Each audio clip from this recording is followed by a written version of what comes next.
call the meeting to order and begin with new councillor business. Councillor McFadden, re-overhead signage on 17th Street. Morning, Your Worship. The letter is as the result of a conversation I had with a ratepayer in that part of town. But I've since learned that, in fact, the responsibility for overhead signs would be that of the Department of Highways. So I would, or Caribou Road Service, or whomever. So I would just like to make the recommendation that the letter be referred to staff for action. Is that, got that right, Kevin? Yeah. Through Your Worship, just following up on that, staff is working with the ministry to get some new traffic signal loops installed in the pavement, and that was one of the holdups on getting some signage. That's supposed to happen this summer, and then we'll get the appropriate overhead signage installed. So do we have a seconder? I'll second that. Shirley, all those in favour? Carried. Any other new business? I attended, on behalf of the city, the Heroes Mess dinner in Fort St. John. Their third one is an annual event, and this one was, the fundraising was targeted at supporting the, I'm going to call it a home that's been established in Vancouver for veterans and people in the police and ambulance, firefighters. Should they have medical needs in Vancouver, they have a free place to stay. It's like the Ronald McDonald House, and I really enjoyed those functions. A formal function and well organised by Councillor Dan Davies. And I think it was Thursday city received a cheque from the Royal Bank of Canada in support of the Dawson Creek enhancement in response to an application made on behalf of the city by water steward, and that's a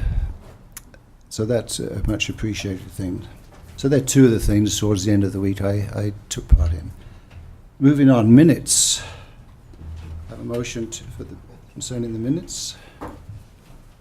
The minutes of the regular meeting, May the 13th, for adoption. Councillor McFadden, seconded. Councillor Kenny. All those in favour? Carried. Business arising. Item 4.1, report number 13-120 from the Director of Infrastructure and Sustainable Development, re the Official Community Plan and Zoning Amendment Bylaws 4177 and 4178. So this is basically a series of responses to questions raised at the last meeting, and there's a recommendation. Councillor Schumann. I move that report number 13-120 from the Director of Infrastructure and Sustainable Development regarding bylaws 4177 and 4178, 2013 be received for information. So a seconder, Councillor Wilbur. Any discussion? Councillor Wilbur. Just because I initiated, I just want to say thank you to staff for taking the time to put that forward so it's there to show people that have concerns. So thank you for doing that. Okay. All those in favour? Carried. Item 4.2. Member from the Director of Corporate Administration. Read the OCP and Zoning Amendment Bylaws 4177 and 4178. The Official Community Plan Amendment 13-02 Bylaw number 4177 2013 for consideration of first two readings, and Zoning Amendment 13-06 Bylaw number 4178 2013 for consideration of first two readings. Councillor Schumann. Councillor McFadden seconded. And Your Worship, this motion is actually just referred from the last meeting. yes, So it's active on the floor. that's on the floor. Yeah. We need, It and doesn't need another movement second. oh, thank you, the previous movers. You are so right. So we already have a move and seconder from the last meeting, so thank you for that, Brenda. Any discussion? All those in favour? Carried. Correspondence. Letter from Sand Sensations BC, re-request for sponsorship for 2013 Sand Sensations event. Councillor Schumann. For Seconder, Councillor Wilbur. All those in favour? Carried. Letter from the Dawson Creek Exhibition Association, May the 10th, 2013, the special occasion permit request. I'm just waiting for it to load. Yeah. Was it's, I believe this is a standard set of requests. Councillor Schumann? Yeah, I would move that we grant the special occasion permit request. Seconder, Councillor McFadden. Any discussion? Carried. Item 5.3, letter from the Grad 2013 Scavenger Hunt Coordinator, read a request for sponsorship of Grad 2013 Scavenger Hunt. Councillor McFadden. I would move that we agree to the request, and then I'll have a question after, Your Worship. Okay, is there a seconder? Councillor Kenny. Councillor McFadden. I think this Question? is pretty much an annual event that I don't know if there's any different from the last request we've had. I don't remember, but I don't think so. Maybe staff could help us. Through your worship, I believe it's the same request Yeah. as last year. And it's a cost of about $240, $250 for this request. Any other comments or questions? All those in favour? Carried. Item 5.4, letter from the Dawson Creek Seals Swim Club. Read the Ken Barrett Aquatic Centre camping request on July the 19th to 21st, 2013. Councillor Wilbur. I'll make a motion that we provide for the camping during their event, with the exception that there's nothing else pre-scheduled, I guess. I'm not sure what the schedule is. Your Worship. Okay, is there a seconder? Councillor Schumann. Questions or discussion about this? Hearing none. All those in favour? Carried. 5.5, letter from Tourism Dawson Creek, read Councillor to Councillor Day Opportunity.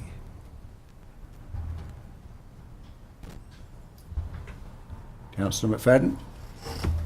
For information, Your Worship, and then a comment. Okay, the seconder, Councillor Wilbur. All those in favour?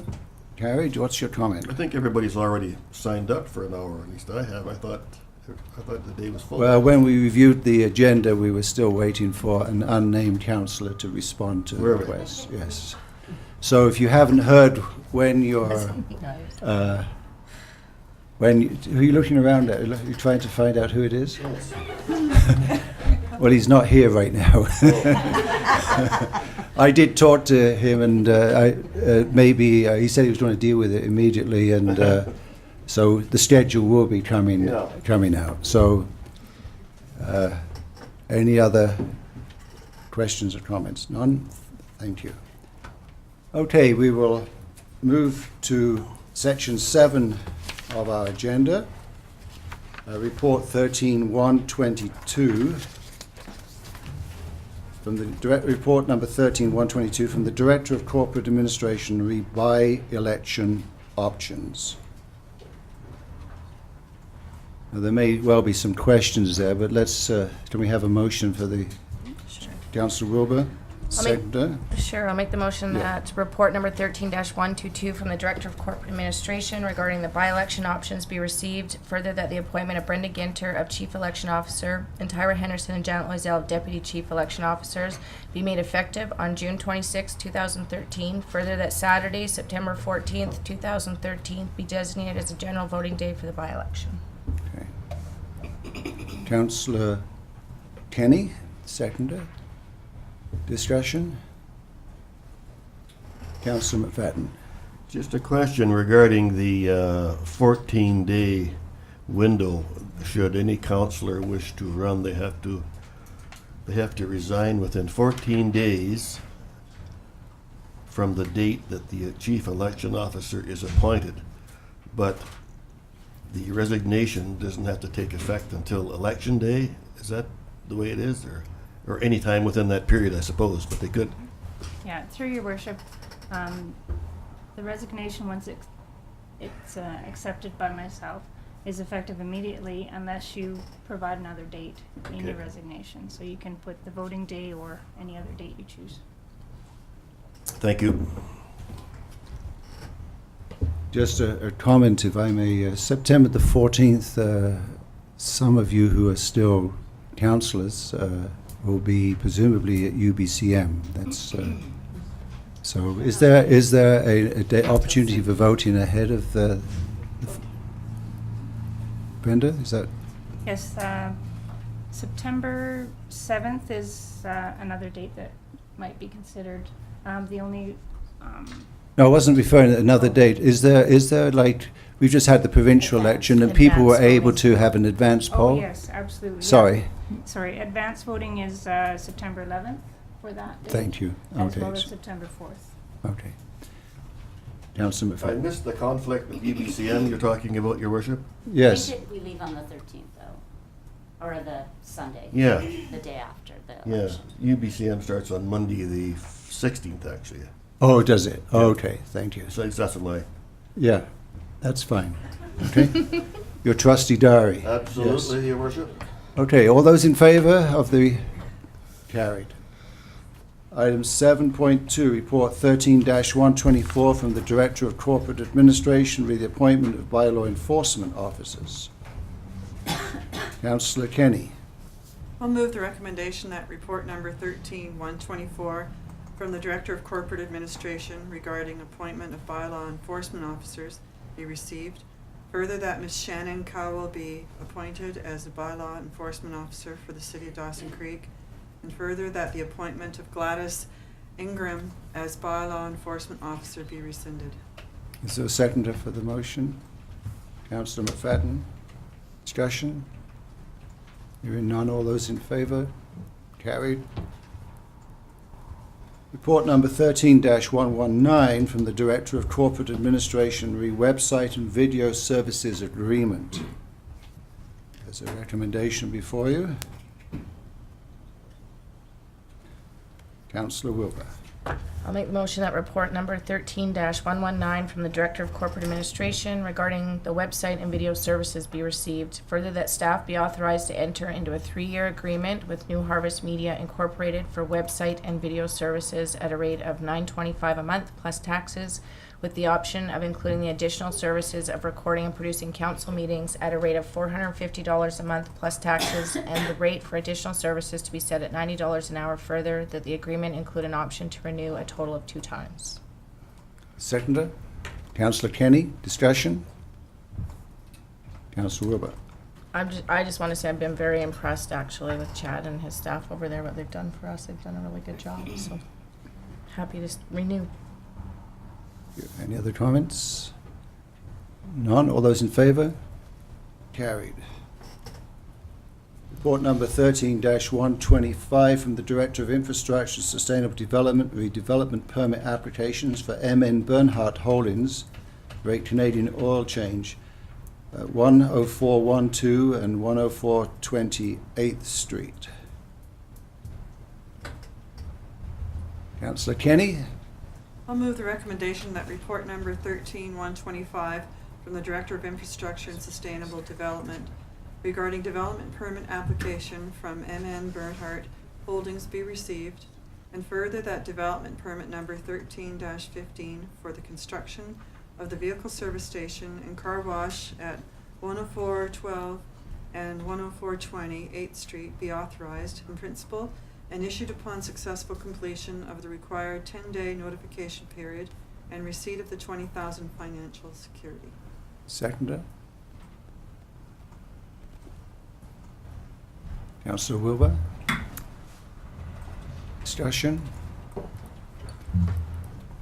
You notice the location, it's filling in the 2 lots. I guess one lot was the former promo shop. And was the other the Mohawk? Is that? No, through your worship, it does not include the old Mohawk property. Okay. There was the promo shop property, Yes. and then there was a small, I think there was mini golf or something. Oh, there. yes, that's right. Piece of That's property. right. Yeah. So anyway, it's good to have that filled back in. All those in favour? Carried. Report 7.5. 13-121 from the Director of Infrastructure and Sustainable Development redevelopment permit application for Lindbergh Construction at 1017 to 1033 104th Avenue. So the letter received as a result of our last council meeting. Councillor Wilbur? Do you want me to make the motion? Do we need the motion read out? Yeah. Yes. I'll make the motion that report number 13-121 from the Director of Infrastructure and Sustainable Development regarding development permit 13-11 for Lindbergh Construction Incorporated be received, further that the staff be authorized to issue development permit number 13-11 to J. Lindbergh Construction Incorporated for the development of a new mixed-use building at 1017, 1021, 1025, 1029, and 1033 104th Avenue upon receipt of the $40,000 financial security.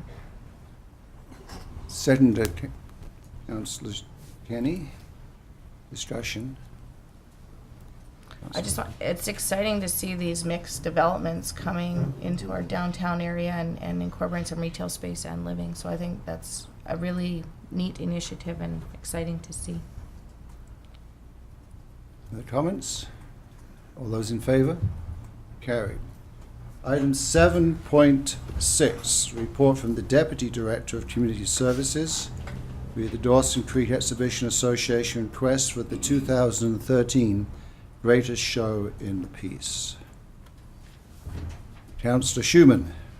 I move the recommendation that report number 13-123 from the Deputy Director of Community Services regarding the Dawson Creek Exhibition Association be received.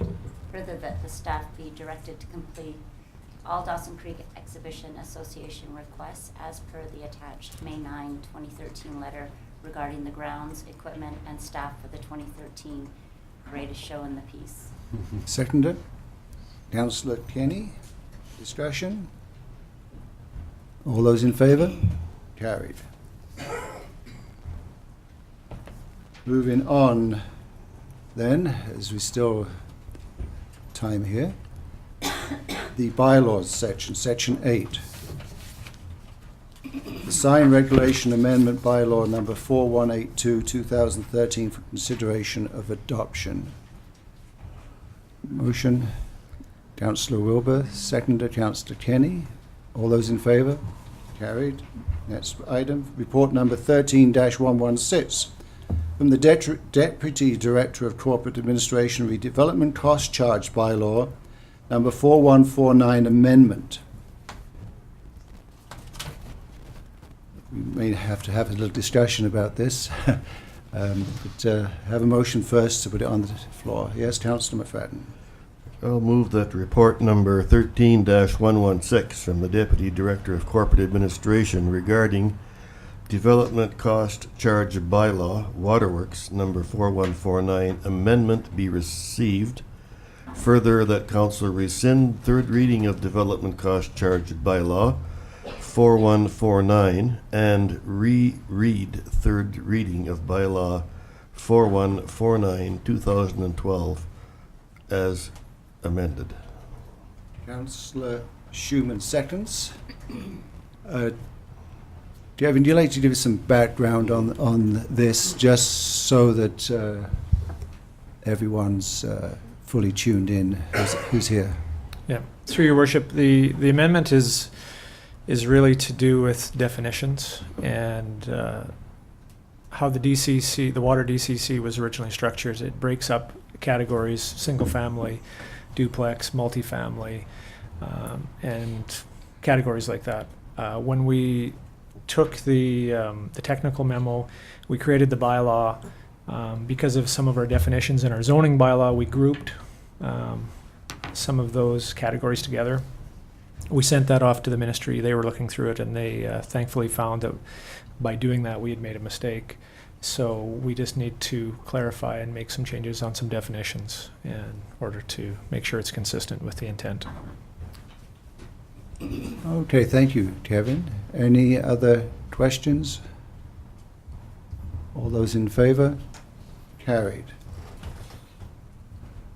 Moving on to report number 13-126 from the Chief Financial Officer, re-loan authorization, bylaw number 4166. The loan authorization improvements for consideration of first three readings. Motion to put it on the table. Councillor Kenny. Everybody afraid to read this one? Well, I'll move the report number 13-126 from the Chief Financial Officer regarding loan authorization bylaw number 4166 be received, and further that loan authorization capital improvements 2013 bylaw number 4166 2013 be given for first three readings, and staff be directed to forward the loan authorization bylaw to the Ministry for approval, and further that the alternate approval process be the method used to obtain the approval of the electors, and further that the deadline for elector response forms be set for at least 30 days after the second advertisement is published, and further that the elector response form attached to this report be approved. thank you very much. Seconder, Councillor McFadden. Any questions? This one is going to finance all the road and sidewalk improvements that were contained in our budget. So all those in favour? Carried. Next item. Report number 13-127 from the Chief Financial Officer. Loan authorization bylaw number 4168. This is for the Loran Reservoir for consideration of first three readings.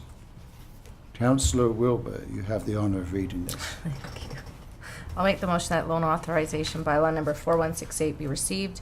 Further, that loan authorization Loran Reservoir bylaw number 4168 2013 be given first three readings, and staff be directed to forward the loan authorization bylaw to the Ministry for approval.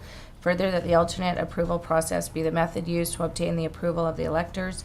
Further, that the deadline for elector response forms be set for at least 30 days after the second advertisement is published, and further, that the elector response form attached to this report be approved. Seconder, Councillor Kenny. Any questions, discussion? So the benefit of this, Kevin, is to for the developments that are occurring in that region, right, and increase water capacity to balance things out between the other reservoirs. Yeah, through your worship, the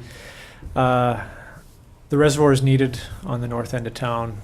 It's consistent with the neighborhood plan that was developed a number of years ago up there, and without it, future development in that area could not occur. There is also benefits to the pressure zones in the north end of town as well. Obviously, we're able to operate without them now, but there would be a benefit for that reservoir. Yeah. Okay. Any other questions? All those in favour? Carried. I'm going to skip the mayor's business, as we'll come back to that after the delegations. I see that Duncan Redfern is here. I was told that there was a chance you might not be, so good to see you. Are you able to give a report on the Calvin Crutch Centre, an update? Sure. Thank you.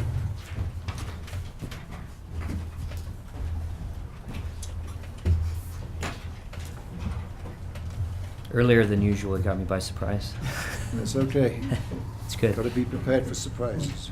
Okay, so briefly, just an update on the Calvin Crutch Centre, starting with PBI. So PBI has met their statutory obligation for completion, and we've given them certificate of completion, which triggers the 55-day lien period and some other legalities, holdbacks, things like that that go with that. We're still working through some of the items, but from what I understand, a number of the liens that were on the building have been removed. Moving on with C-Norm entrenching, they're on site. They are working on the perimeter drainage. They have excavated the east and the north side of the building. If you've been downtown, you've seen that. 16 feet deep. They're working through that. Next stage is steaming the wall, which they did get into that a little bit last week. and then into the weeping tile and into the wall membrane, and then moving on to the west and the south side of the building. Last Friday, our project managers were in town to meet with Maloney Contractors to discuss the construction manager at risk contract, and to walk through the building, have an opportunity for Maloney's to look at that building for the first time, gather what work is remaining in the building, take a look at the plans, meet with the architects, and figure out how to proceed forward with that, and figure out their pricing, I guess. They brought a couple trades with them to give them an accurate picture of what those trades would be required to do to finish the building. And finally, we walked through the building last Tuesday with the KPAC users. Very well attended. There's also some other interested groups that came along. There's about roughly 30 people, a little over 30 people attended. Overall, it was well received. There were some questions. I guess the biggest question, of course, on everybody's mind is when it will be done. So it's the only real question that came out of that meeting. That's everything I have so far. And what was your answer to the question? My answer was that we'd be meeting with Maloney's on Friday. The project managers would be meeting with Maloney's. Until they looked at the building, they really couldn't give us either a cost or a timeline as to when that completion would be. Yeah. Okay. Any further questions, Duncan? None? Thank you, Duncan. Glad to see some things are moving forward on that. That's great. Okay, I'm going to recess for a couple of minutes, and then we'll go to the delegations. Okay. Appreciation to ask them to come forward, and I would like to make a proclamation. Go ahead.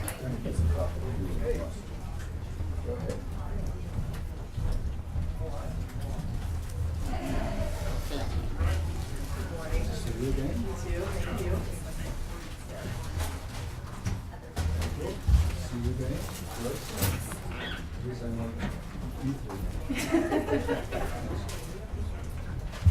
I'd like to read this proclamation. Whereas the tourism industry within Dawson Creek is a major contributor to our local economy, and whereas it is deemed desirable to designate Be a Tourist in your own town month to raise awareness of the unparalleled and uncommon attractions within Dawson Creek, thus encouraging residents to visit and become more aware of the value of tourism resources.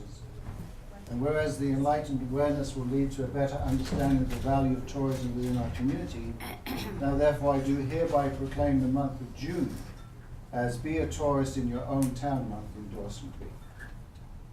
Yay. Excellent. Thank you. Like to say a few? Yeah, that'd be great. We're doing the Favorite Bag project again, which our residents and visitors love. This is actually local school children decorating what they see as Dawson Creek, or what people would like to see of Dawson Creek. And we make it sort of like an adventure kit. So our visitor guide's in it. This time for you guys, there's a coupon book in it. It just landed. The walking tour brochure, all our assets that we send people to that really are valuable to our visitors, and they really experience Dawson Creek in a unique way. Excuse me. So we'll pass them out to you. Thank you.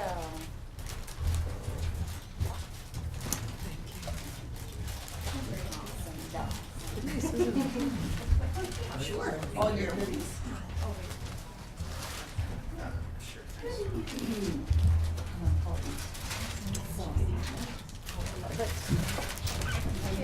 Good, how are you? Thank you very much.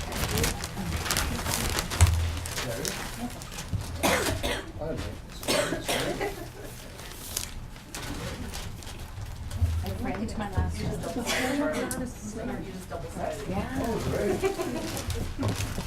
Thank you so much. Thank you. Joyce, did you want to say something? I just hope everybody gets a chance to come to the visitor center. We're open for business. Our summer staff is in place, and we'd love to have a chance to talk with you. Come on in. If you have people coming to town for a visit, make sure first place you do is come to the visitor center. Thank you very much. Charlie, can I have something to say? Oh, I just wanted to say, Joyce and ladies, Just a request, next time can we have the artist put their first name on there? I framed mine last time and it would nice to say, hey, Chris painted that or Sally painted Unfortunately, that. that's a great idea, but unfortunately, the school district has a policy that Oh, they you're can't not put their able name to on it. identify children by name and last name. So what we do encourage them to do is put their initials on it and then your grades. Perfect, That's as much as we thank can you, try. just because I framed mine. Yeah. Thanks.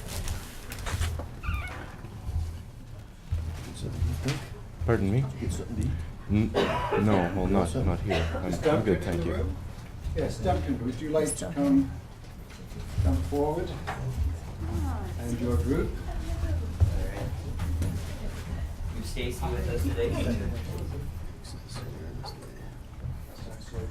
Yeah. Whereas accessibility and inclusion is essential for ensuring that all community members have equity and opportunities and the ability to fully participate in community life, and whereas accessibility affects all aspects of community life, physical, social, and economic, and whereas we all have a role to play in ensuring that our communities are as accessible and as inclusive as possible.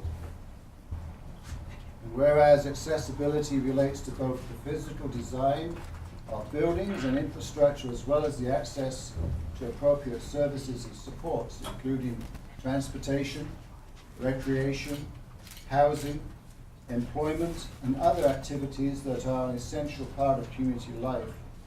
Now, therefore, I do hereby proclaim Saturday, June the 1st, 2013, as a day for individual and group action to promote equitable opportunities for people with disabilities to work together towards a vision of creating an accessible and inclusive community for all. Want to say a few words? I'm Stacy Sevilla, and I'm the communications coordinator for the Dawson Creek Society for Community Living. We've been working with the City of Dawson Creek in partnership since 2009 to put on Access Awareness Day. And what we do with that in partnership is we work together to remove barriers to accessibility for adults with disabilities and promote social inclusion. So we'd like to invite everybody out on June 5th at 11:30 a.m. at the NAR Park to join us in raising awareness and removing some of those barriers. Have a barbecue, get some people together, and just some networking. Anybody who is interested in helping barbecue or anything like that, please contact Melanie, and we'll look forward to seeing you there. Thank you. Melanie, I see. Melanie was here. Maybe you can find Melanie too. Did you bike to work today? Yeah, it's right there. There you are. Hi, Melanie. Point proved. Hi. Thanks.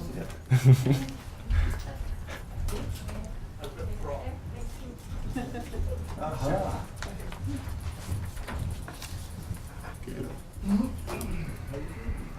Hey, How are you? nice Oh, buddy. bring the bike. That's the prop. That's the For prop. Charles to hold. All right, well, okay. I will do that. Welcome. Well, whereas cycling is recognized as one of the most beneficial forms of exercise and an environmentally responsible means of transportation, and whereas the City of Dawson Creek recognizes the benefit of an active, healthy lifestyle for its citizens, and whereas the City of Dawson Creek recognizes the vital importance of taking action to reduce our harmful impact on the environment, and whereas the City of Dawson Creek encourages all its citizens to take part in the enjoyment and benefits of cycling. Now, therefore, I do hereby proclaim the week of May the 27th to May the 31st, 2013 as Cycle to Work Week in Dawson Creek. Thank you. You want to say a few words and how I might win this? Sure.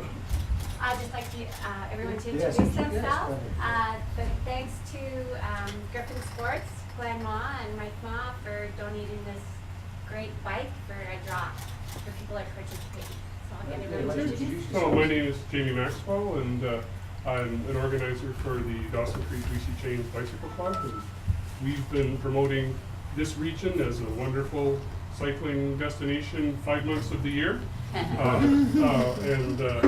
Just like to encourage people in town that the weather's beautiful right now, and if they could get on the bike and bicycle to work, there's a prize to be won, and they could also go on to biketowork.ca probably, and they could register, and we could see what kind of competition we could have with other communities in BC.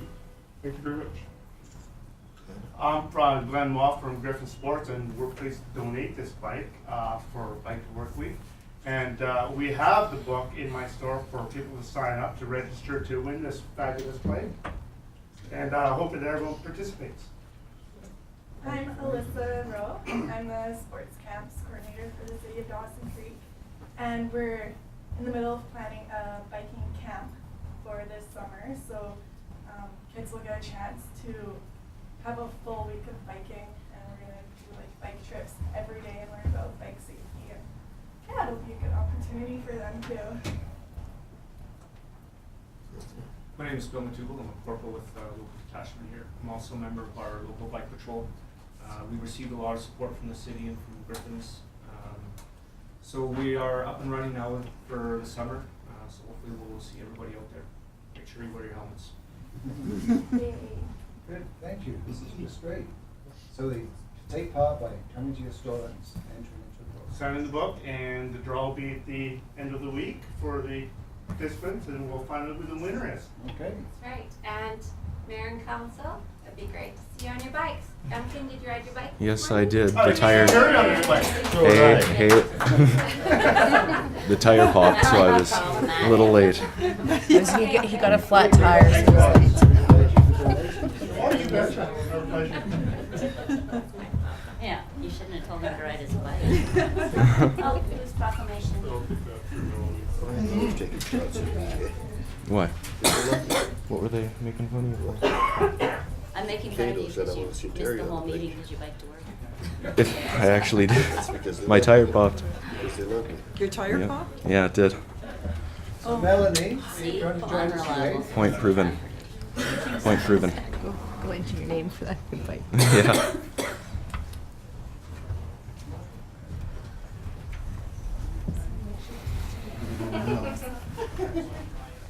Proclamation, Terry. Proclamation.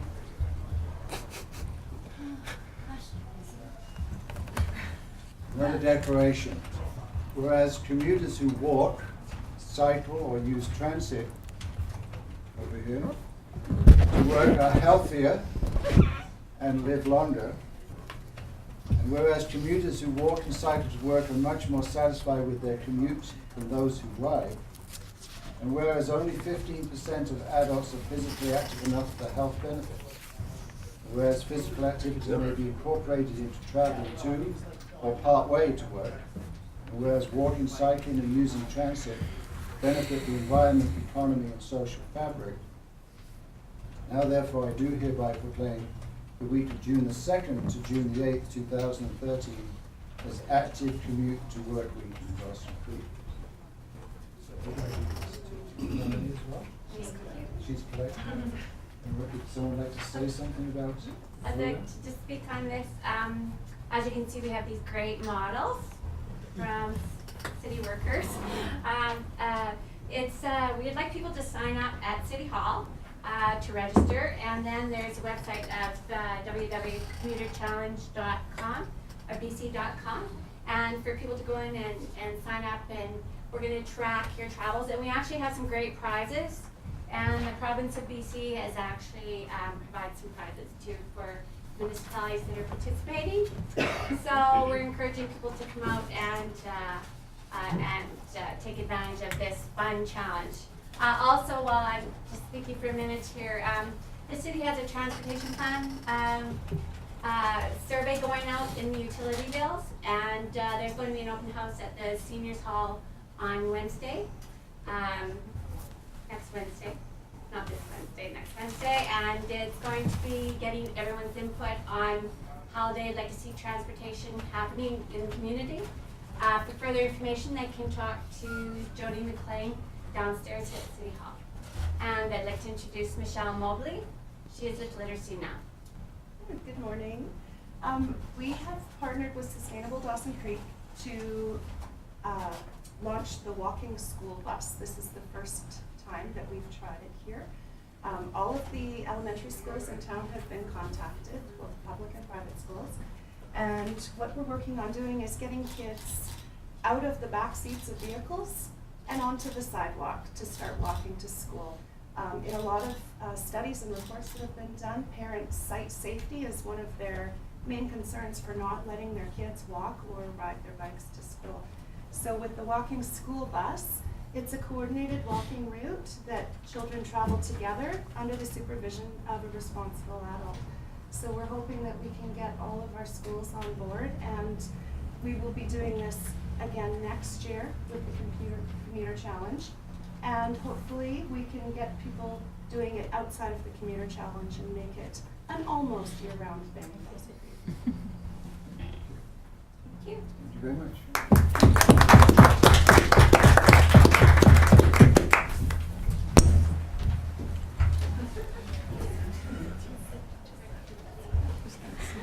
I would like to invite Kelly to come to the microphone here and on behalf of Stonewell Development Society to make a presentation.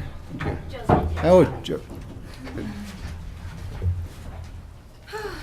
morning, everybody. So we are with the Stonewell Development Society, which is the group that has been fundraising for the Dawson Creek Community Water Park for 3 years now. And so we want to give you a little update as to where we're at, as well as ask for your support. The water park, we've been fundraising for about 3 years now, and we're making huge steps going forward in the fact that we've just recently hired a consulting company, which is Urban Systems, to start working with us. And they're going to come up with all of our site plans, come up with all of our designs, and kind of move us forward so that we'll have some more concrete plans. Because up until this point, it's kind of been a concept that we've been wanting to do. And we've had to raise the money in order to get to this part, to get the plans done. So we're hoping by the end of August to have those plans finalized and have the plan in place so that we know what we're looking for as far as dollars, as far as what we need for equipment and all of that fun stuff. So what we do throughout the year is host a whole bunch of fundraisers to help us to get to that point. And one of our biggest fundraisers that we do is a ball tournament that's held every August here in town, and this is the 4th year that the ball tournament has been running. And so we are asking for your support in waiving the user fee for us to use the ball diamond for that weekend. Because it's a fundraiser going to the water park, it wouldn't be possible to host a fundraiser and pay those fees, as the amount that the fees are is about what we raise at the ball tournament. Okay. Anyone else like to say anything? Any questions, or do you like to say something, Kelly? Yeah, we did fill out the grant application, which the deadline was September 30th, but unfortunately we didn't know about it. But so we're hoping that you'll waive the grant deadline as well, and then we have the grant application here. Okay. Any questions? Hearing not. Yes, Councillor I Schubert. don't have a question, but thanks for all that you guys are doing. I know that the water park is going to be fantastic once it happens, and I just applaud your efforts. It's been a great process, and one of the best things is we've had so much community support for the water park. And once we finalize and get these plans done with Urban Systems, I think it will really help to accelerate the project in the fact that we have partners like Shell that have already come on board with the water park. But until we get those finalized plans and know exactly what we're looking at, we can't really move any farther forward. So it'll be really exciting this fall to see, the support as we get these plans done, and especially for the public too, to see, what it's actually going to look like and how it's going to work. So we're excited. Well, I just know that you guys say you have it during the weekend in August. Have you set an actual date for your tournament? And approximately how many teams have you guys had in the past? It's on the 16th, 17th, and 18th of August. And in the past, last year we had 12 teams. One of the teams was from Fort St. John, so that's why the camping that you guys allow us to do over by the Agriplex is awesome. We haven't had any problems with the camping, so it's been really good. We also have a barbecue out there, and then we have a dunk tank set up, and we play a bunch of games that people pay, and that's how we make our money. Last year we raised just a little over $4,000. We also do, the entry fee is, last year was $150, but I think we're doing $200 this year. But they also have to bring a backpack full of school supplies, which we donate to the community. Most teams actually bring 2 backpacks, usually a pink and a blue one, and they fill it with school supplies. So we usually end up with at least 20 backpacks that we donate back to the community. Yeah, I was gonna say, wow, that's going far and beyond raising money for a water park. So Yeah. thank you. Well, Yeah. we like to do, just because a water park is such a big project and you know, it's been taking a few years, so we wanted to do some stuff in between to show that we have other community things that we like to do as well. And that's part of our foundation, our society as well, is we believe in giving back to our community and helping to build stronger communities. Hence why we want to do a water park, which is a free project, or a free user project once it's built for the community, that it will include all aspects of families and whatever it may be. So it's really the heart of our society. Well, thank you for your pay it forward attitude. Councillor McFadden? I understand you to say that you have already contracted Urban Systems to design the water park? We are working with them. We have, at the very beginning of this process, started working with a company called RecTech, and they're a water park and design kind of company down in the Lower Mainland. They've helped to build water parks in Fort St. John, Fort Nelson, and quite a few of the ones that are up in the northern area. So as we've been fundraising this last 3 years to come up with our bit of pool of money, we put out an RFP looking for a design and consulting company, because unfortunately, that's not my expertise, is building water parks, but we wanted to go towards finding somebody that could really help us to negotiate all of the ways that it's going to take to build the water park. So we put out the RFP early spring and got a few proposals back. We'd like to work local as possible, and of course some of the proposals we got back were not local, and Urban Systems seemed to fit what we were looking for the best. So Urban Systems has come up with a partnership with RecTech Industries. So it's actually the two of them working together, and they've been fantastic because, again, we're working with a limited budget as to how much we have. They've been great and have waived some of their fees to help us to get our plans done. So it's been really great experience so far, thus working with them. So we'll see how the rest of it goes. Thank you. Mm-hmm. Okay, well, thank you for your work. We'll consider this matter later on in our meeting. Thank you very much. Thank you.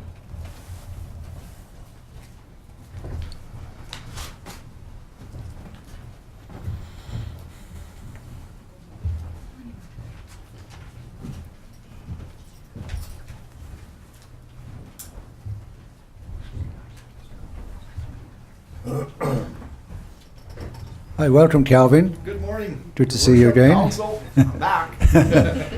Well, I get to recognize your face. I know who you are now. That's great. So, Calvin, you're here to give a bit of an update Yes. from our last meeting. So, go ahead. Okay, thank you.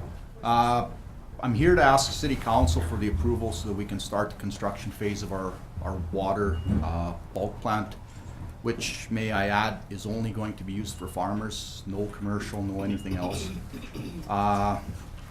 Mr. Dawson had been on our site on May 16th to personally see what we were planning. We have a preliminary diagram as to what the plans are to set it up. B3 Fire Protection Limited will be the contractor to do this upon approval from the City Council. When Mr. Dawson was on our site, he was shown that we have the necessary backflow preventer required by the city, which we've had for the past 3 years. And this valve prevents any water from entering back into the city's water source. Just to make council aware, at no time is there any mixing of any fertilizer, chemical with water on our site. It's a liability towards the city, it's a liability towards Richardson Pioneer as well for environmental. Let's see here. If I may quote from the last council meeting, Councillor McFadden had asked if we mix any fertilizer or chemical on our site, and I replied no, and it still stands that way. We do not do any mixing. The producers buy the stuff, they fill up the water, strictly water. The water is filled up in potable water tanks that they own. These producers will also use these potable water tanks for taking their drinking water. So the farmers aren't going to risk their family or anything else by mixing chemical in the potable water that they come and pick up from our site. It's strictly 100% water off that site. That's it. Let's see here. When watching a clip from the last council meeting, if I can quote, the farmer, Mr. Berg, Mr. Fritsch, Boric Farms, Ravalli Farms, all those big customers out there would fill their tanker with a certain amount of chemical fertilizer. Then it would be diluted using water out of the hydrant. Your worship, City Council, as I stated, in no way do we allow anyone to mix anything on our site. These producers use these tanks that are filling water, like I said, for personal use as well, not just for chemical. It was also stated that the fertilizer in these trucks could be sucked up into the hydrant and contaminate the city's drinking water. As I stated above, we have had a backflow preventer for the last 3 years hooked up, and I'm not sure. I don't know how others in the city disperse water for customers, whether it be the oil and gas or other farmers. I know we have the necessary means of a backflow preventer to prevent any water from entering the city water system. Basically, we will have complete control of who has access to our water if approved by council, as it will be locked. It will be a locked shed over the 2-inch water line, and keys will only be given to producers that deal with Richardson Pioneer. We also have an on-site security camera that is recording 24/7, so we know who and how long they were on our site. Council, last year our water bill for our farming customers was in excess of $30,000, which our previous company had paid for. If anyone from council or administration would like to visit our site and have a first-hand look, they're more than welcome. I mean, I want this a win-win for both city and for our farming customers. I know there are other places that are offering this for our farming customers, and in respect, it could almost cost us in excess of $1 million on lost sales. Thank you for your time. Okay, thank you, Councillor Schumer. Thanks for your presentation. Thank you. How far along are you with the construction of your bulk? Basically, we have a preliminary diagram. Was faxed over to Mr. Dawson on Friday afternoon. B3 Contracting was going to attend here, but he had something going on in Alberta. That's where he's working right now. We're trying to get a plan with Mr. Dawson and B3 to make sure everything's all in place. So if council agrees to this, then we'll start the process. If council doesn't agree with this, I lay it to rest. That's just the way it's going to be. So when do you expect the bulk station to be completed then? As soon as B3 and myself and Mr. Dawson have a look at a real diagram with what we're needing, it's a flange type a flange type valve to fit over to a 2-inch pipe with a T, and then it'll be a backflow preventer and the water meter as required by the city. The T would be a cap on the end so that we can actually shut that off and pump it out so it doesn't freeze in the wintertime. That's all that T would do. I know I talked to Sean Friday afternoon, and we were going to come up with a plan as soon as we can get a hold of the contractor. So basically, it's upon council approval, like I said. If it's approved, fine. If not, that's it. I'm not worrying about it. Thank you. You're welcome. Any other questions to Alvin? Yes, Councillor Malkinson. The $1 million, the estimated $1 million in lost sales is not from solely from the sale of water, is it? You're speaking about just business in general? Well, it would be solely pretty much from the water, because we do have there are other people that are offering that water to our producers, and by us not offering it, it could mean that they're not gonna pick their stuff up from us. And which very well mean, we've seen chemical not going out our door, which probably should have been going out by now. So, maybe it won't be $1 million, but it's going to be well above $500,000. Okay, anyone else? Well, Calvin, just stay there where you're seated if you don't mind.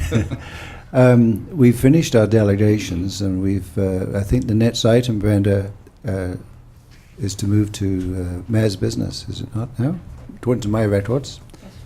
So, whilst this matter is fresh on our mind, you can listen to some of the discussion. Sure. You may be more comfortable further back soon, but this is now just a discussion between council and staff, and so thank you. I'd just like to say wherever there's a win-win, I'm for that. But there's a lot of regulations and things like that that I've been made aware of, and if it's in order, I'd like you, Kevin, to give us some background on this matter.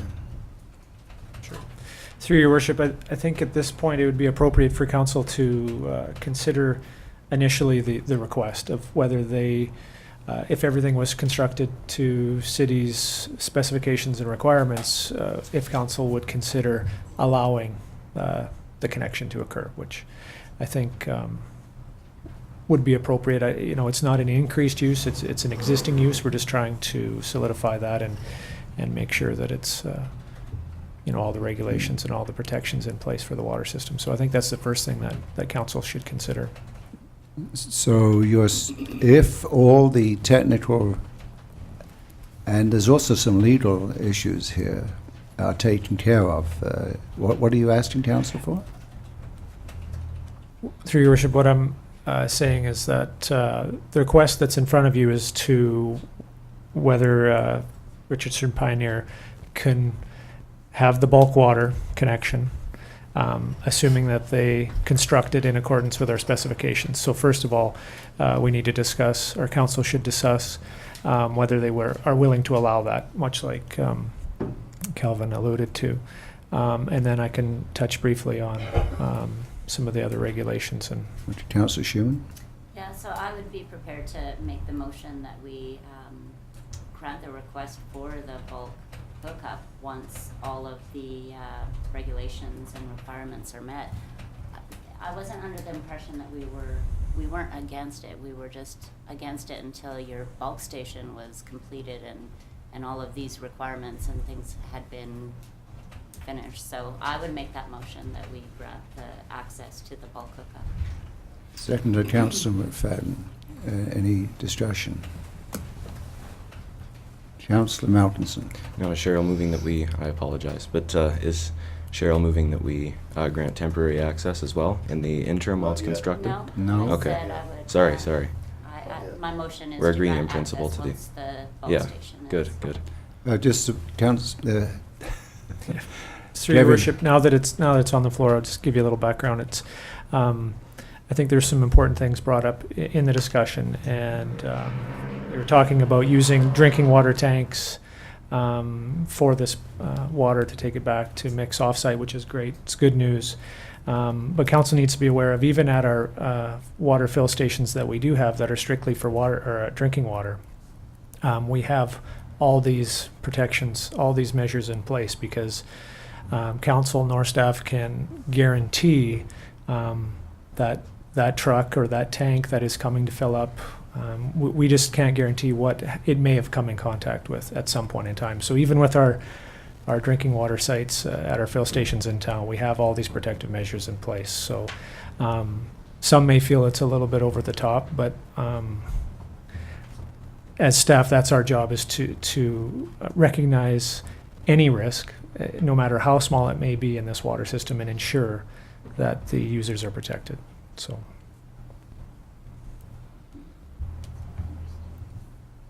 Question I have is, was told by our Chief Administrative Officer, and you were in attendance at that meeting, as was Brenda,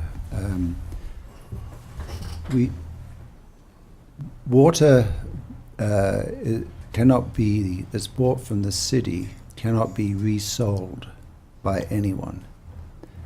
Is that, have I got the wrong impression there? Do you remember that discussion, Kevin? Yes, Yeah, that's correct. Through your worship, is that the city is the purveyor of the water, and we are the ones that are to sell the water. And without explicit contract with the city, you're not allowed to resell the water. So there's haulers that haul drinking water, and they have permission and contracts with the city to do Right. so and Yeah. resell that. So again, through this process that we're discussing here today, that we would be entering a contract with Richardson Pioneer okay. to solidify that, to make sure Okay. that, and within that contract, there's stipulations of what can and cannot occur. Thank you very much. Good. Okay, so my understanding of the motion is that if this is carried, Council is authorizing staff to work to make sure that all the legal and technical requirements for bringing the distribution of water by this company would be to the standards that we have already in place at other fill stations. Okay. Any further discussions? All those in favour? Carried. Well, it's good to see staff and you guys working together, but we do have obviously a primary concern, the security of our water, and as do you guys, I'm sure. So thank you for coming again. Thank you, Your Worship, Bye-bye. Council. Have a Just good day. a moment. Yes, Sorry. Tom, yes. It's my understanding that the delegation is also asking to continue to draw water off the hydrant into tubs or big tanks until such time as the No. plant, is I that, just do asked I have that that. wrong? I asked that. Yeah, council rejected that. But I thought they were asking for it again. No. Okay, sorry, I guess I was having. This is establishing a system that will be to the highest Yeah. security standards, but it's down the road. This authorization we've given is enabling work to proceed, Okay. to establish the system that we. Thank you. wanted. Thank you. Thank you very much. Yeah. Thank you. Good to see you. Okay, we do have one other matter we must discuss, and that is the request from Stonewell Development Society. And before, perhaps, again, I maybe need some help here. Do we need to have a motion first before we ask staff to give some? I don't Background? think so.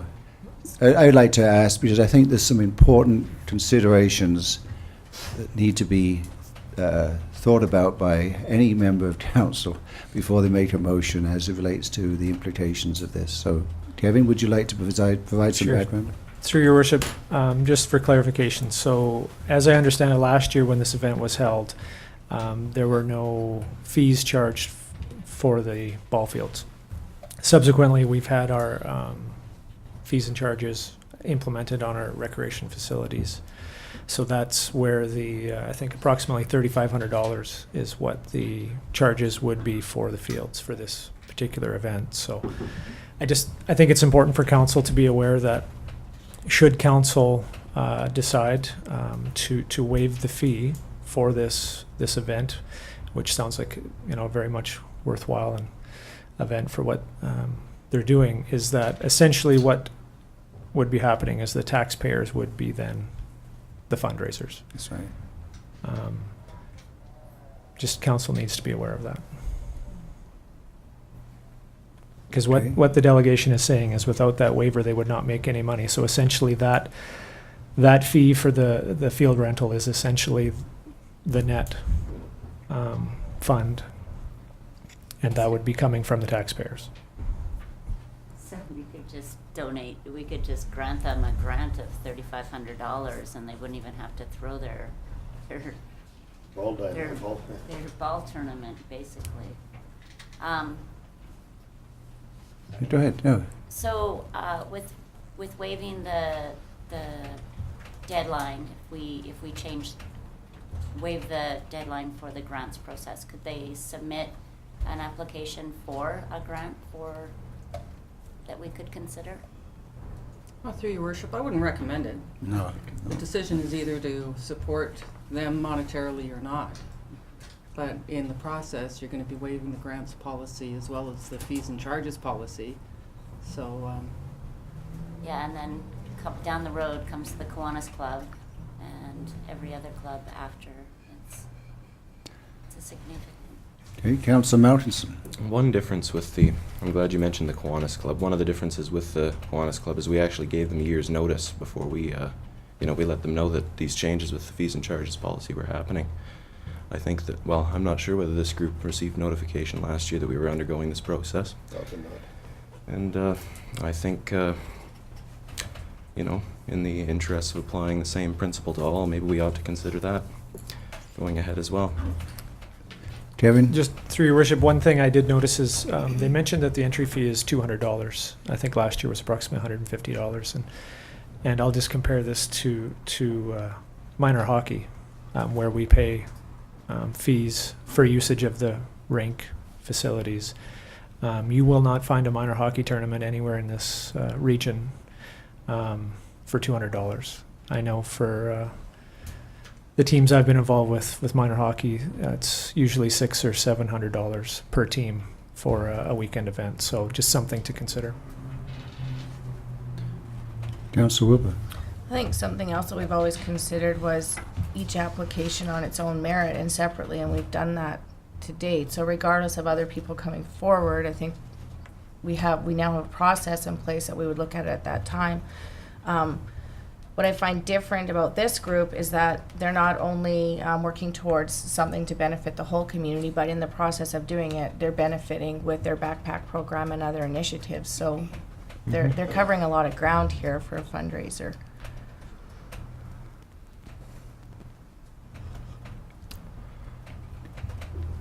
Any other Make comments? a motion.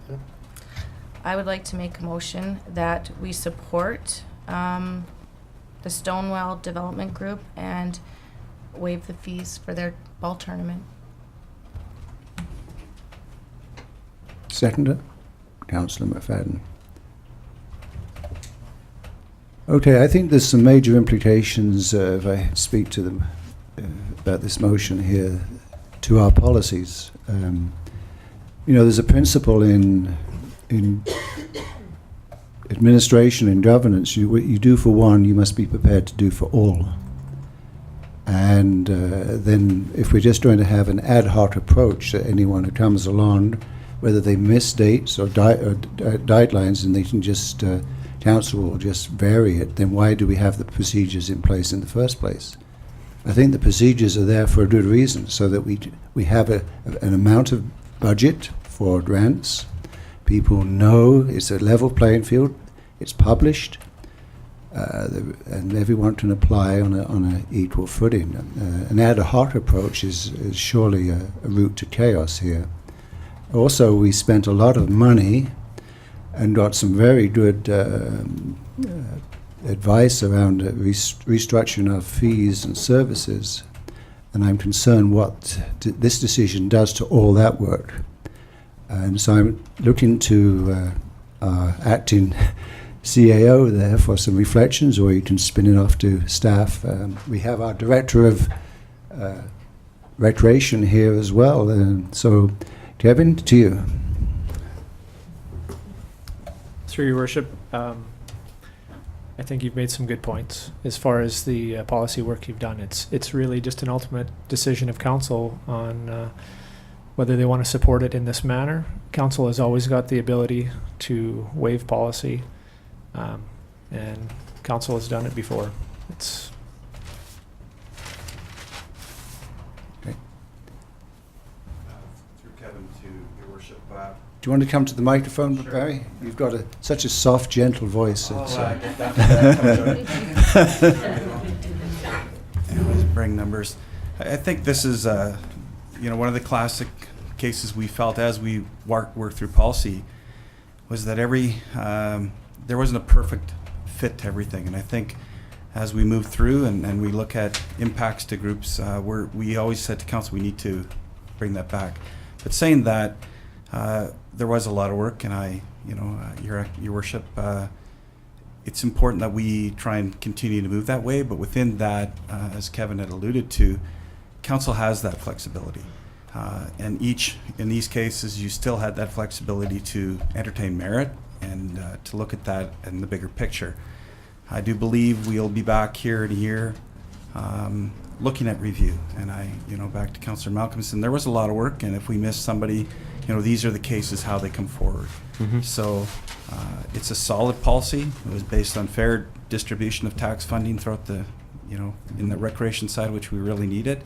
And I applauded council in the work that was done. So there is some flexibility for you to look at that, but be cautious how we open that up. Councillor Wilbur. And I do appreciate all the work done and the policy, and I see it being a benefit moving forward. I do also look at this, though, as a 4-year project, that it's coming to fruition, that the benefit that the community is going to get from this succeeding is that we're going to have kids having fun at a water park and possibly not getting involved in other things that would be considered negative behavior. So in this case, I see a fruition of a great project and something that's a huge benefit to the community. And we are going to have some growing pains going through following that policy and making sure that people are notified. And I just think for the benefit of the community, this is one of those things that we should allow them to be successful and finish their project. Councillor Malcolmson. My uneasiness about this... Will you speak up, please? Sure. My uneasiness about this situation comes from a different place than Shaylee's.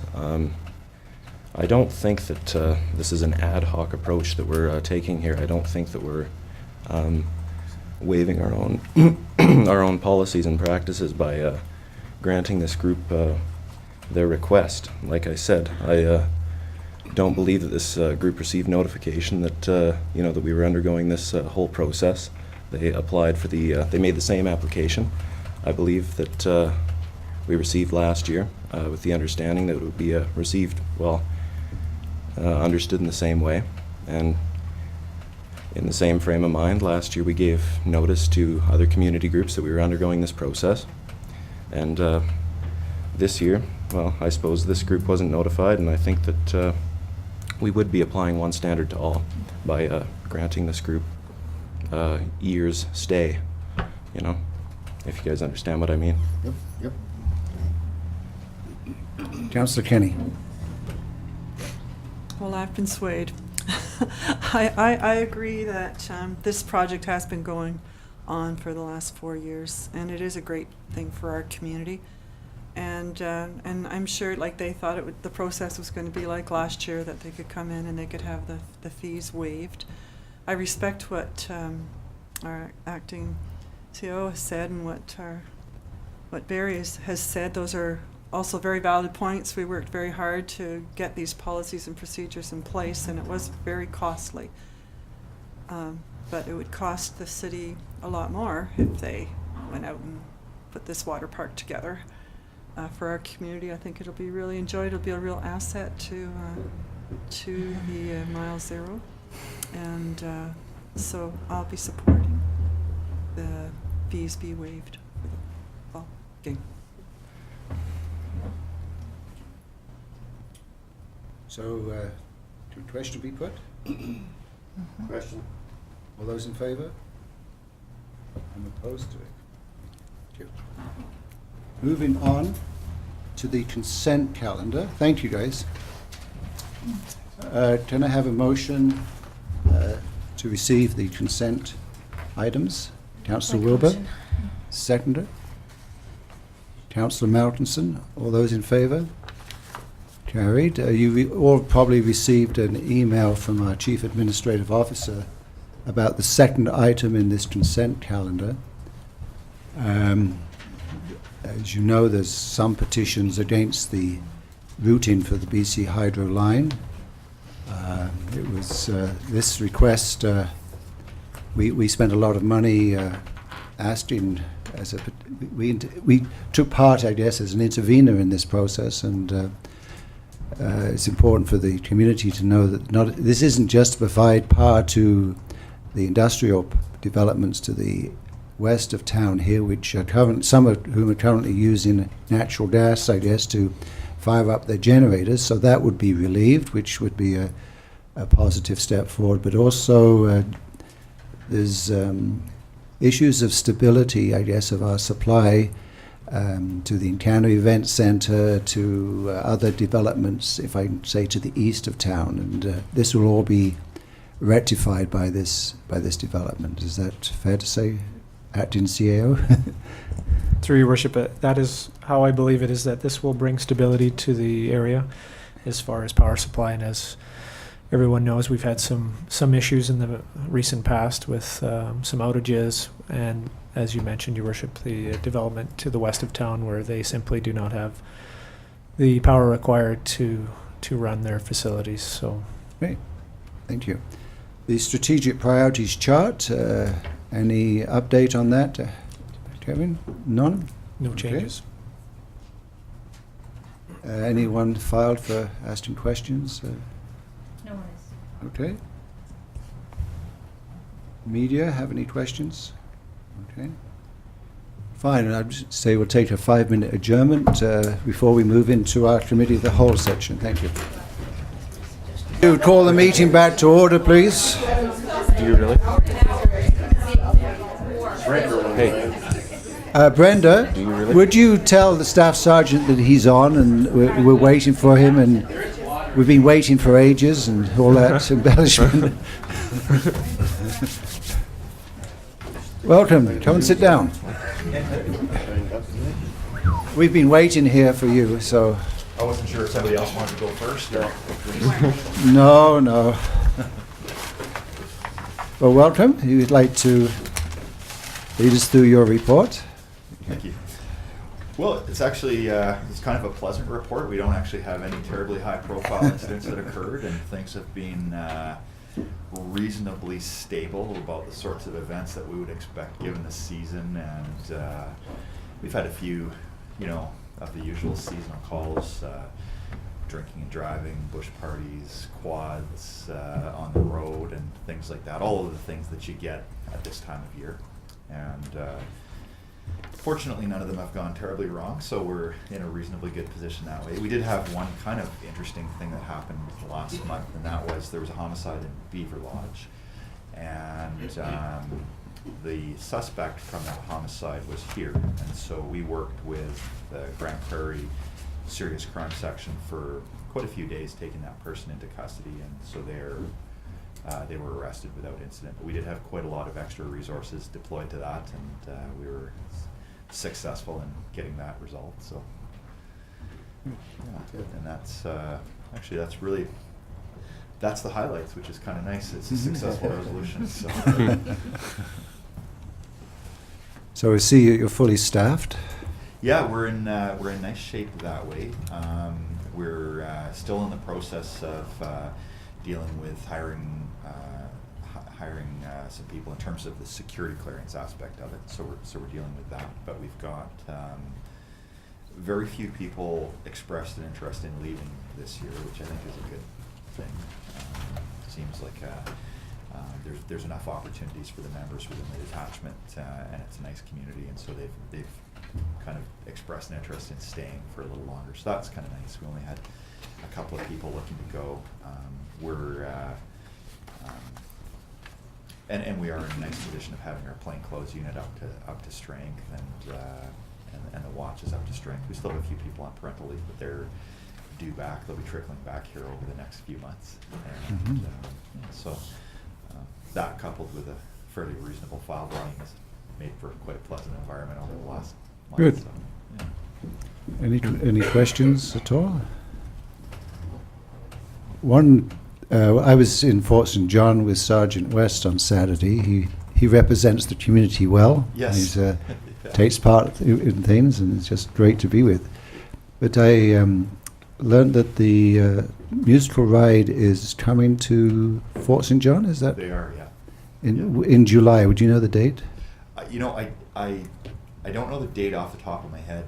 My wife actually is buying tickets for it today or tomorrow, so whatever day it is, I'll be there. But Yeah. Okay. That's good. I know that I believe the tickets are available at the Cultural Center. And That's right. So you're having a regimental banquet or something? That's right. Yeah, there's a and I'm not sure exactly what they've called it because I think they've made it a little bit unconventional compared to the usual regimental dinner. And they're borrowing heavily from the theme of ours last year in terms of having a comedian and that type of thing. And so it sounds like it's actually going to be quite a good event, and they're in the process of planning. And that coincides with the musical raid. It does, Yeah. Good. Yeah. So it's something that I guess it's a regional thing, so people from here can attend as well. Yeah, we've got a good relationship with the Fort St. John Detachment, and they were quite supportive of our event last year, and we'll certainly be supportive of theirs. And actually, when I get further details, I'll actually be quite happy to send it. Yeah, maybe do that. They'd like to see as many. They quite like seeing mayor and council at those events. It makes for the comedian enjoys that. Well, there's lots of jokes about politicians going around now. I took the brunt of it last year, so anything to deflect it. Okay. Well, thank you very much. You're welcome. Yeah, thank you very much. Hope you have a peaceful June as well. Thank you. Yeah. Well, if there's any less to report. Take care. Thanks very much. We're always Okay. happy you report, sir. Yeah. Well, I see we have a taller shorty here, so our assistant fire chief is here. Welcome. Clever. Taller, shorter. Morning. So talking about April, it was a relatively interesting month. We had a few fire events that attracted attention. Mhm. We used one of them to get Shorty in to visit council so you could pin a medal on him. I was sweating on trying to figure out how to get him here for it, but it worked well. A couple of house fires that nobody got hurt on. We were lucky, and one big fire north of town that showed the population why you don't set fires when there's lots of wind. Yeah. Fairly consequential. We did manage to contain it down to just some outbuildings, but there was a number of structures, as Shorty mentioned last meeting, that were close to being compromised. So hard work on the part of our guys, plus Goose Coopy and some from Tom's Lake and the forestry, all worked together to keep it down to a minimum. So. Yeah. And we've hosted a couple of training events. I'm not sure which side of the calendar they were on, so I'll just mention that Justice Institute and the Dawson Creek Fire Department have worked well together to bring up a lot of education to the Northeast. Good. Any questions at all? Yes, Councillor Wilbur, then Councillor Melterson. More of a fun thing. I noticed the fire department had their garage sale yesterday, I guess it was. So how did that go? It looked like it was quite busy. Apparently it went quite well, and I happened to have been out of town, so I missed that. Darn it. I think that was for the SPCA. So good group to support. Yeah, and good on our fire department for doing that. Yeah. Thank you. Yeah, we like taking on things to support the population. That's awesome. Yeah. Hello. That is a very awesome event. Congratulations on that. But I was wondering if it was all right to prod for any information about the possible origin or cause of the fire up to the north of town. What I'll put it to, so that I don't put anybody on the spot, but somebody decided to have a little, just burning some debris in their yard. The grounds were such, it looked green, but the grounds underneath and the grass is close by, plus the high volume of wind. The person that had that fire is lucky they didn't lose their house because the winds changed direction. Mm-hmm. And then when it, while they were busy dealing with that, it took off in the other direction. Yeah. And the rate of travel on that fire was immense. I think in less than half an hour it had gone a full mile. And I forget what the rate of speed the guys calculated it at, but these are the good reasons that our people have to pay attention, real close attention. If you're gonna burn, we have a reason for you to call us and let us know that you're, even on what they call the free burn, let us know what you're doing. Because in that case, it would have been no, don't. And, you know, simple as that. But, you know, if you're going to burn, we need to at least know, and then we can advise you one way or the other whether or not to have the fire. And if we tell, you know, say it's okay to have the fire, that avoids us having to go places for smoke complaints. So it's just a really good courtesy. There's a burn ban in effect right now, isn't there? Or there was a few weeks ago at There least. was a burn ban. I haven't heard anything out of forestry, so I'll still consider it to be on. Even with the rains that we've had recently, all it takes is a good wind for, you know, half a day or a day, and we're back into the underpinnings just being too dry, and we'll carry fire like crazy. Councillor Schumann. Thanks, Bob. Can you refresh my memory on what the policy is with regards to backyard fires, as you know, just for recreational wiener roasting, marshmallow type We fires? permit cooking fires. Again, it requires a phone call to the fire hall to let us know that it's going on. It's got to be kept down to, I think it's 1.5 feet, you know, 18 just 18 inches or thereabouts, just to keep it under control. Right, and there's no permit required for that. It's just let us know. common sense. We need to know about it. We will say yes or no, depending on the ground conditions and wind conditions. And then, but if you want to go beyond that, like small fires in your backyard, that does require a permit. Again, we need to be notified, and the permit needs to be purchased from the fire hall. Okay, thanks. Okay, Councillor McFadden. I guess if someone comes in for a permit or asks to have a little bonfire and you say no, it's too dangerous, and then they go ahead, is there a penalty for them doing that? Do you have any? We don't have. You don't have a bylaw that covers that? Well, we don't have a penalty clause to our burning bylaw, to the best of my knowledge. The biggest consequence on that is if you start the neighbor's fence on fire, you're liable. And again, that's why I'm not saying too much about another event. Yeah, the insurance companies really like you when you do that. Yes. They get their money back. Yeah. Thank you. Okay, well, thank you very much for being here. Thank you. Our Director of Corporate Administration. Good morning. I'll just highlight a few things from our department. Annual report we're still working on. It should be coming out in June, as well as the next edition of Our Community. Hope to put together some information that the community may be interested in, which would definitely include the by-election now. Also, exciting news for our department, we've hired Lindsay Borick as our new casual on-call staff, so we're happy to welcome her on board.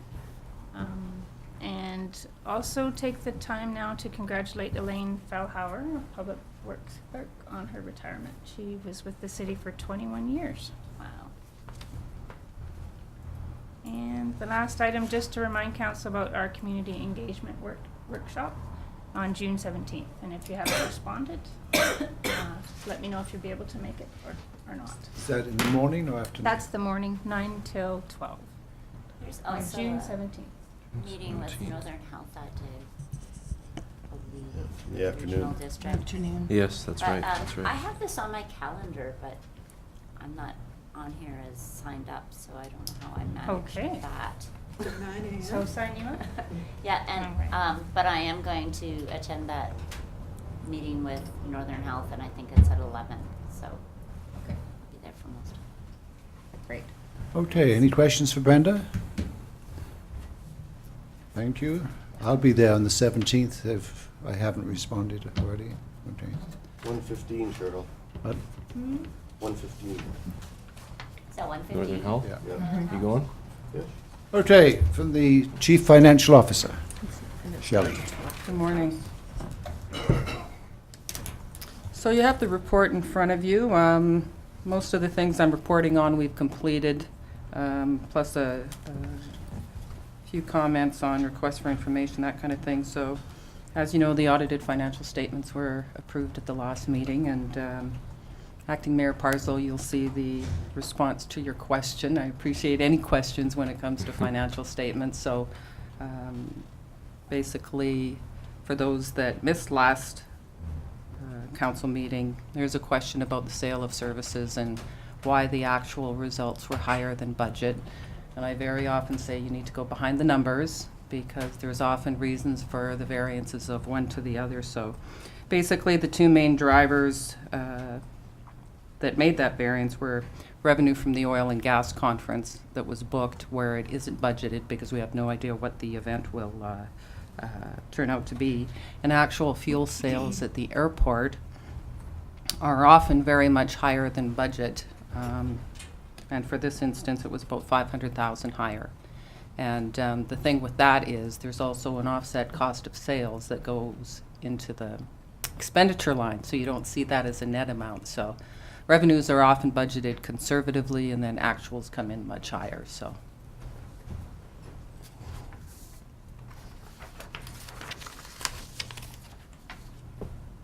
at the last meeting, we also approved the 2013 budget bylaw and the tax rate bylaw.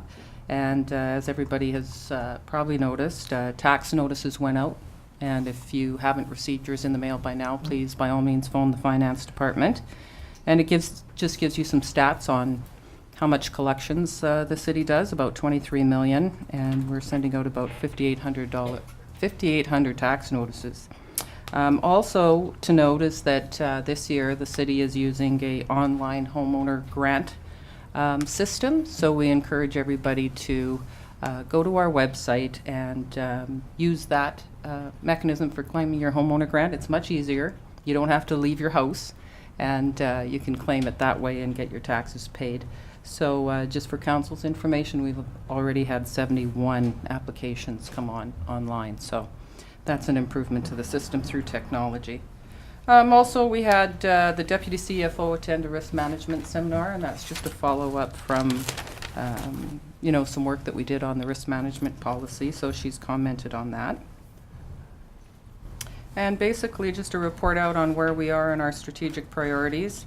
And there's not much difference from last meeting. Finance department is still dealing with year-end reporting requirements for different things and the statement of financial information. So we're busy on that. Once we get all the reporting done by June 30th, then we'll start more work on the strategic priorities. And I just have one more thing to report out. Mr. Shute, the CAO, asked me to report out on the curbside recycling. It's a strategic priority of council. And as you're aware, we extended the contract, and then Waste Management gave a brief presentation to council about what was going on there before we go to public consultation to consider curbside pickup for recyclables. So basically the province approved in May the packaging and printed paper stewardship plan. That's a mouthful. Mm-hmm. That was done in May. And then the next step will be to roll out an RFP to local processors and municipalities that have curbside pickup in place. And they're going to be providing a financial incentive of some sort. We don't know what that looks like. But that will be coming out in June.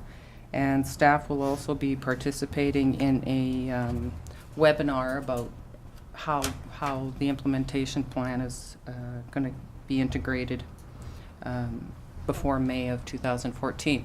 So staff will take all that information in June and basically report out to council after that before any program to go out to public consultation with the public about any changes in service. So that's pretty much that. Anybody have any questions? Any questions? Yeah.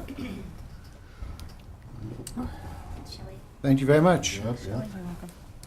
Moving on to report from the Director of Infrastructure and Sustainable Development. Good morning. You'll see in the building permit reports that we're having another strong month and a strong year. till the end of April, we've got over $12 million worth of building permits issued, so that's a very good start to 2013. So things just keep on coming, and no sign of anything slowing down there. Not that we've seen anyways, so that's great news. Well ahead of last year. Public Works, most of you probably noticed that we've got the lines painted on the Soccer Park Road, which has brought some sense and order to hopefully to the parking, even though there's probably not quite enough of it still, but It's a start. it is, and I think it's certainly helped putting those lines down. We are exploring different options for speed humps in that area, whether we're going to go with asphalt, or we're looking at getting some pricing on removable ones, so we could put them down, bolt them down, and then remove them come winter, so if we need to plow snow. So we're hopefully get those in the next little while.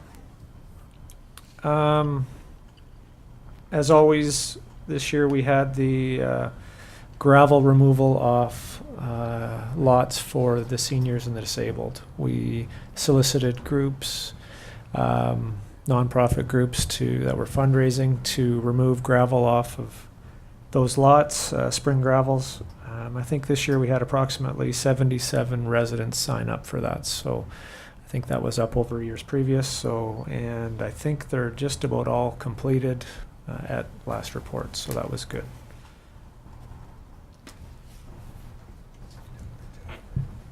A couple other things to touch on is you'll see in the report that we had 3 different individuals from our water treatment facility involved in some courses and exams, and happy to report that John Kalinchuk, our water resource manager, is now a level 4 water treatment plant operator for us, and that's one of very few in the province, so that was well done by John. And we're currently working towards, along with Shell, a permit amendment for the reclaim facility. Shell has some interest, as does the city, in using the reclaimed water for other uses, such as dust control, irrigation, uses as that. Currently, we're restricted to only use that product for drilling and fracking. So we've Urban Systems is working with the ministry on an amendment, and happy to report that Shell is paying for that work. So that was nice of them. And we expect that this is probably going to take about 6 months to a year to get this amendment completed. So the reason I brought this up is just to bring some context to getting permits and changing permits, and if it takes 6 months to a year to amend an existing permit, one can imagine what it might take to get a new permit if you were looking at a new water source or something such as that. So just to put some perspective to that. And just on the strategic priorities, the water security public meetings,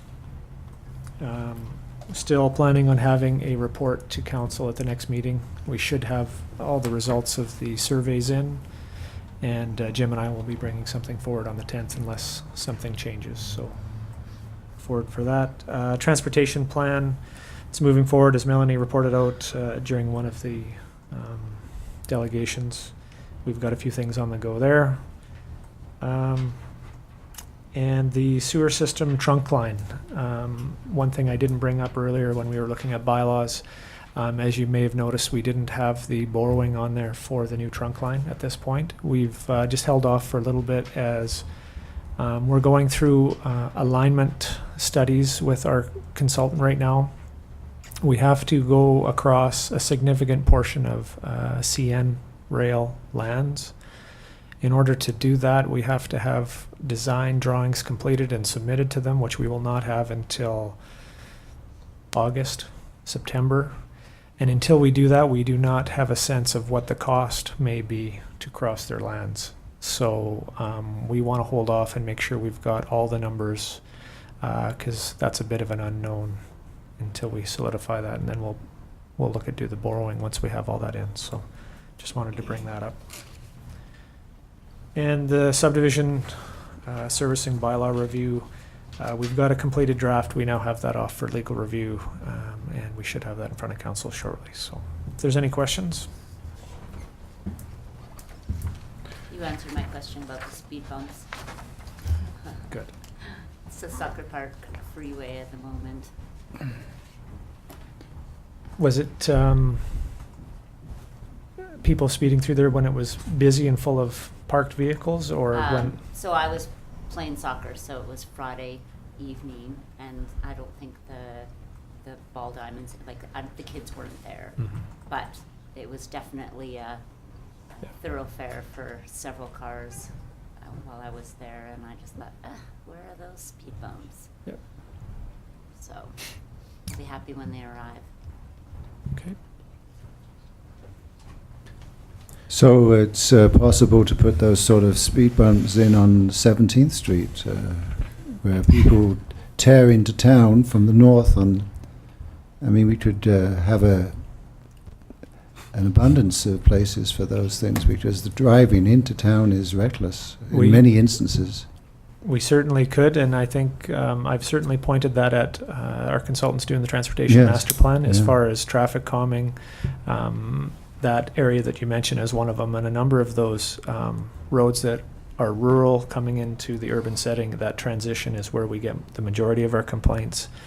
And I've asked them to specifically, come up with some ideas and some solutions towards that. Yeah. Councillor Schumann? So Kevin, I'm just curious, being that Charlie brings up the fact of putting the speed bumps right on streets, how does that affect, like you were saying, removable ones so that we could plow snow? If we start throwing speed bumps all over our streets, that's going to hinder our snow plowing unless they're removable, right? Yeah, you're exactly right. And I'd like to try the removable ones in somewhere maybe like the Soccer Park Road first, and see if they do work as touted. Secondly, is if we started to install those throughout the community as a solution, there would be a significant amount of work with installing and removing every season. So that would have to be considered as well, depending on how many, of course, there were. What about the rumble, when you're coming up on stop signs in the rural areas, there's those rumble things. Maybe that might be a solution, a rumble strip. With where the speed limit sign is or something. Yeah, you see those used in the rural area. In some spots where coming up to a stop sign, they'll do that in the rural area, and I think that's another option to look at for sure. They might think they're coming up on a stop sign and slow down. Yeah, I did notice that we do have another driver feedback sign on the top of 8th Street. And I did notice somebody, actually I was up at the intersection by Hillside Gardens, and I saw somebody going into town at a fairly good clip, and as soon as that sign registered their speed, I saw their brakes come on pretty fast. So they do work. So that's a help. Yeah, someone who drives over rumble strips to go home, certainly they serve the purpose of alerting you to a stop sign, but the idiot crowd doesn't affect them at all, from my somewhat unscientific observations. Okay, let's move on. There's many questions I think we could ask about this area, but thank you for your report. And moving on, the Director from Community Services. Again, I'm going to ask my deputy to join me. There's, I think, a part of the presentation we'll discuss today around staffing. I'd just like to start and say that, Kevin, I can assure you that in our neighborhood, I don't know whether it's scientific observation or traffic calming, but it seems to be Friday is the gathering of the young mothers on the top end of my mother-in-law's suite deck, and I'm not sure what they're yelling at the people stopping or rolling through, but they're getting the message. So I'll pass it on in a polite way that we think it's working. I'd like to thank Duncan for putting this together. I was away last week. A number of, as we see, the report is around maintenance. The switching between the arenas goes into the summer maintenance mode, and Parks gets very busy. And also the hiring of our summer staffs and our summer programs. So it's, as I've always said before, we're not the flashy, department that has a gazillion reports, but we're so responsible for the quality of life within the community, and certainly I don't go amiss without thanking staff for the work they do. So within that, things like annual ICE user meetings, I'm going to skip and come back to the Ken Boric discussion for staffing. You know, the number of programs that we offer, and you know, whether it's volleyball or our new soccer program camps, it's quite exciting in that transition. In reference to Councillor Schuman's question last time, the EV stations are 6 of the 7 that I know of before I left are up and installed, and 2 of them are in our parking lot. You can see them when you leave, and I think the 7th one is out in Puskupi, so that should be done as well. In special events, we talked about this last cow, and the strength around our community, around Community Cleanup Week and councillors' involvement with that. But you know, anytime you get to look at that list of people and groups that make it work and make it succeed, we'd be amiss not to highlight people like our Kinsmen, our local Kinsmen Club, the Rotary, the Sunrise and Noon Group, individuals like Jillian and Kyle McLeod at the Alaska Avenue Tim Hortons, who provide shirts and drinks and that, DC Cycling and Bottle Depot, Peace River Regional District and NEAT, and local businesses, Peace Country Toyota, Safeway, and Busy Bee Signs and Graphics, for the work that they did in making that such a valuable day. I know that you know, you look around and community cleanup is important, but we have to continually remind, you know, our community how important it is to pick up their garbage, to ensure that garbage isn't blowing around. So our parks people are out there and working. Just one note on that, we do have a little bit of a challenge, and Jim wanted us to mention that if you're hearing that, our new street cleaner that we've been using, we think we have a challenge with the sound on the suction of that. It works very efficiently, but very loud. So we're getting that checked with our manufacturer. So if you see Lloyd back pushing the cart, it's not that he's balking using it. He's quite excited about the use of that. But he's back to the old method of the cart until we get that solved for the neighbor that brought that concern forward. Strategic priorities, the union contract negotiations. I think we'll be back speaking with our individual negotiator and the union. I think we'd worked right up until the time a week prior to the election, and there were a lot of commitments of the union on that side during the election. So now that that's over, and we're relatively optimistic that that will be solved and brought back to council as soon as we can. The Crescent View Park plan, Darcy had the park seeded and continue to work. My understanding, I have to be a little neutral, I'll be passing this totally through Darcy. Darcy and Mel are working with our operations staff. The community, it looks like we'll do community consultation on the June 16th weekend. We're going to get some hot dogs going up in that corner, invite the neighborhood out, put some diagrams out and ask for their input on what they'd like to see, so we can bring some information forward to council for strategic planning this December, and then look at not only operational costs long term, but any capital investment of how we move that park forward. The cemetery is, as reported out, Duncan's working with that. The Hockey Canada special events, as I alluded to last time, the sledge was put on hold, and we've put a letter of intent based on council's interest in the 2014 Four Nations Cup. I did have a chance to talk with some Hockey Canada people this weekend, and there's a lot of interest in that across the country. So we'll hear something in the middle of June whether there's any work requested to put that bid any further. And the tree removal policy, we've got a lot of information now, and Councillor, you'd asked us on that. I've left several phone calls with the individual. I think drove by there every night going home. I think she's now back in town, but was away on holidays. So we've left a number of. Give us a call, and we're going to sit down with her and start to work with that challenge. And I don't think we'll get around to some of the neighborhood till David's done the major work of the beautification work. We'll be able to do some consultation, but that will be done as well. Flipping back to the challenge of if you look at the report under the Aquatic Center, I think we're going to be looking at the challenge, and Duncan has prepared and brought forward to Jim. We've worked with Union on this. Recruitment and retention of our pool staff has been one of our biggest challenges since I've come here. Going to the big center, that ability to keep the young student, because they are moving on, and the certification is the biggest challenge, and I think I referred to this last time. There's no means of lessening certification. because it just asks for a lot of trouble. It's not like I can just say we're short today. Duncan, can you go down? And Tyra, I understand you used to work in the pool. We could go help out.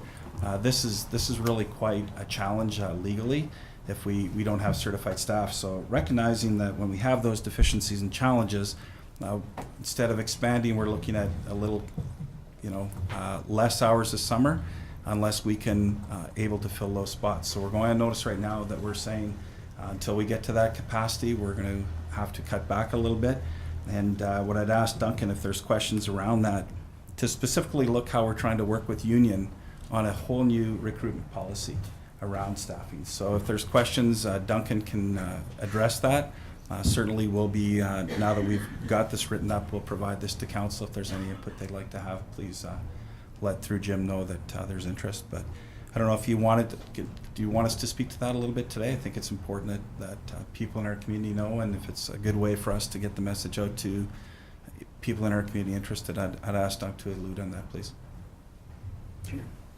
Okay, so as Barry said, we have a difficult demographic that we deal with down in the pool, in that they're usually, or historically, they've been teenage students, and for the most part, they leave to go to school at the end of the year, or when they finish, or when they graduate. Sometimes we're lucky and they stick around for a little while, but in the end, they have future endeavors, and they go to explore those opportunities. So we find ourselves in this continual transition where we just get somebody up to a certain certification level that allows us to operate efficiently, and then we lose them. So we're looking at a strategy where we, for lack of a better word, we increase the pool of available employees in the community. So for the city to offer training and for an individual to go out and get training on their own are very significantly different costs. For the city, we have in-house expertise that can do that training, and often we do put that training on, but again, it's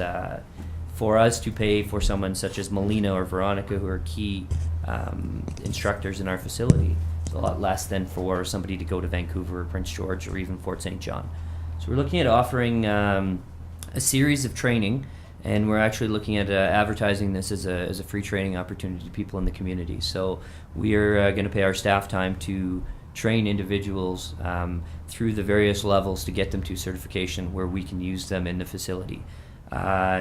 Barry said we've worked with the union on this. We provided them with a copy of this, but I mean, in short, it's increasing the certification level of people in the community and making available resources that we don't have right now for staffing. Without getting into too much more detail, the strategy takes place over the course of a year, and within about 3 months, we would have individuals eligible to work in our facility, and we think that it'll be very well received. As I said earlier, it is a significant cost to an individual, and it's a big commitment. Whether I'm an 18-year-old student or I'm a 30-year-old or a 40-year-old or whatever age I may be, it is an investment with no guarantee in the end. This opportunity lessens some of the risk to the individual. They get that training, and it's a universal training. I mean, CPR, AED, and bronze medallion swimming are things that you'll use in your life forever. I mean, it's not just pertinent to our facility, so we think it'll be warmly received. Again, we have some basic prerequisites we're looking for, but they are very basic. Just assuring our staff that they're going to be able to train them to the level they need to get to. So looking forward to getting that started this summer. I just have a question. Really, summer's the issue, I guess, that where we're lacking. I'm just wondering, because we bring in summer students for other things, is it possible to something we can source out through colleges and universities for students that maybe have the qualifications and are only looking for summer employment? Is that something that would be feasible? Yeah, the challenge is always for the short term of bringing outside individuals in, just that challenge of expenses of movement and that. Traditionally, your pool staff are made up of your swim club individuals, people that spend a lot of time on our pool. Students that are committed to that level because it is a big level. And some counselors would probably remember when We even had a higher standard at the one time, that ability to bring it to the national standard. You can't go any lower than that. Right. But our staff were very fortunate with Melina as a beyond a qualified instructor. She's basically one of the best in the province.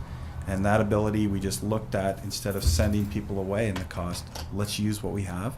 This is quite unique, and I think we'll have other communities around our geographic region, if it's successful, copying this process. Thank you. Okay. Yeah, I seem to recall last year that Taylor had to close their pool because they didn't have the staff to staff it. So, you think that happened? No I comment. remember it No, I happened. don't know. Yeah. Anyways, so I applaud you on this effort, and maybe we can help them out too somehow. So. Councillor Kenny? So if you, usually you have a number of people have to participate before you actually put on the training, eh? So are you going to maybe be a little more lenient on that number?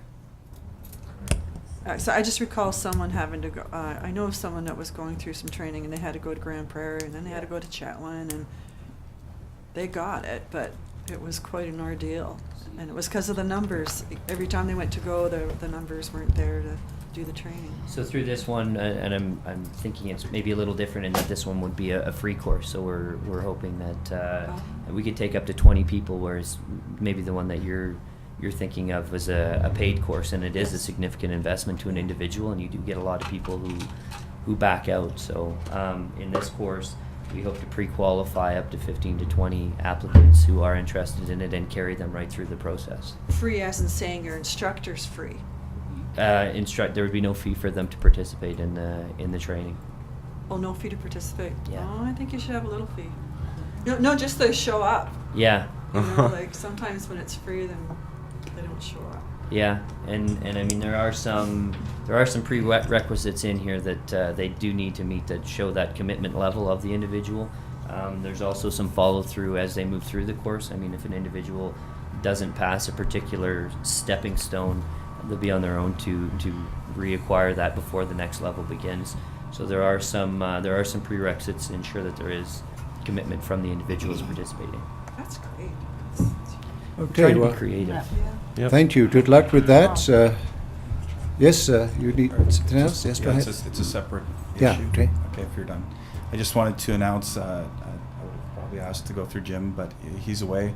Some of you know that I'm on the Hockey Canada board this weekend. We passed some significant safety risk management issues, and contrary to Mr. Cherry, who went out on Saturday and said that we did some wrong things with our readjusting of safety in our programs, the elimination of body checking. I was deeply involved in that, so if you happen to see my name in press releases or whatever, don't panic. I am okay. I'm not going against CBC and Don personally, but we've stood a very strong ground on that. So I just wanted to. There's a lot of media out there, and there's in the community that's not being interviewed on it right now. So just to let you know, thank you. And just we should note a congratulations to Barry, who was elected to the board of directors for Hockey Canada. Yay, Barry. Okay, congratulations. So, moving on then, if there are no further questions. Thank you very much, guys. Good luck with that swimming pool issue. Now, we have a continuation of Ryan McIver's presentation. Ryan was given 10 minutes last meeting, and there's so much to say. So he's been invited back to have another 10 minutes. That's one with the zero, Ryan. To finish your presentation, then you may want to then deal with the questions that have been asked of you, with Shelley. Okay. Yeah. Sure. With respect to the presentation, I didn't bring anything further. Just the fact that it'll probably go longer than 10 minutes again. That being said, Ms. Wolf and I prepared the response to the questions that we received, and you have it within the report in front of you. I'm just going to go through sort of the six questions that were presented to us, And if there are any specific further questions from that, we can go down that path. Okay. But, so with respect to how the budget is developed, it's really based on 4 factors. The event schedule, the number of events, the type of events, the genre of events, the tickets that are sold, or the estimates on the tickets that are sold, the ancillary revenues, the industry trends. There's so many factors that sort of go into that, that revenue side of it on the event schedule. The second component of that is the corporate sales. So that's everything from the premium seating to the suite sales to the signage to working with our other partners on pouring rights, naming rights, etc. We also have our contracts that we hold, and as you've seen over the last, I think this past year, we've come back to you with some of the improvements to the contracts that are currently hold with New Era tickets, etc., which reduces the risk to the city. And then finally, the fourth item is the indirect expenses, which are the actual expenses to run the venue. As Shelley has noted, Shelley, I don't want to speak for you, but I'll just run through it. So go ahead. You go ahead. All right. So, and every year we present our budget to Ms. Wolf, and that's in October, November. It's also as part of our management contract that we have to provide it to you within a certain time frame. And then we sit down and discuss how what the future plan looks like for the year ahead, and how that aligns with the city's visions, plans, missions, statements, guiding principles, etc., as well as your other initiatives and items that are on your strategic priority list. And then we go through the whole process as every other sort of department does. As well as from that, the city then takes the information and consolidates and puts it within the city's financial plan. It is important to note that in that document that we provide, city staff outlines every department, every event, that not event specific, like what concert's coming, but the type of event, whether it be a co-promoted event or a self-promoted event or a rental event. And it's broken out by sub-events, whether it be a concert, a family show, or a rodeo, etc. And each one of those events have different revenue and expense aspects to the budget. Ms. Wolf then takes that information and then does a cross analysis from her side to see how it fits and represents from year to year. And then obviously if there's any changes that need to be made, they are made, and then at that time the subsidy is put into the budget and then presented to you as part of the larger budget package.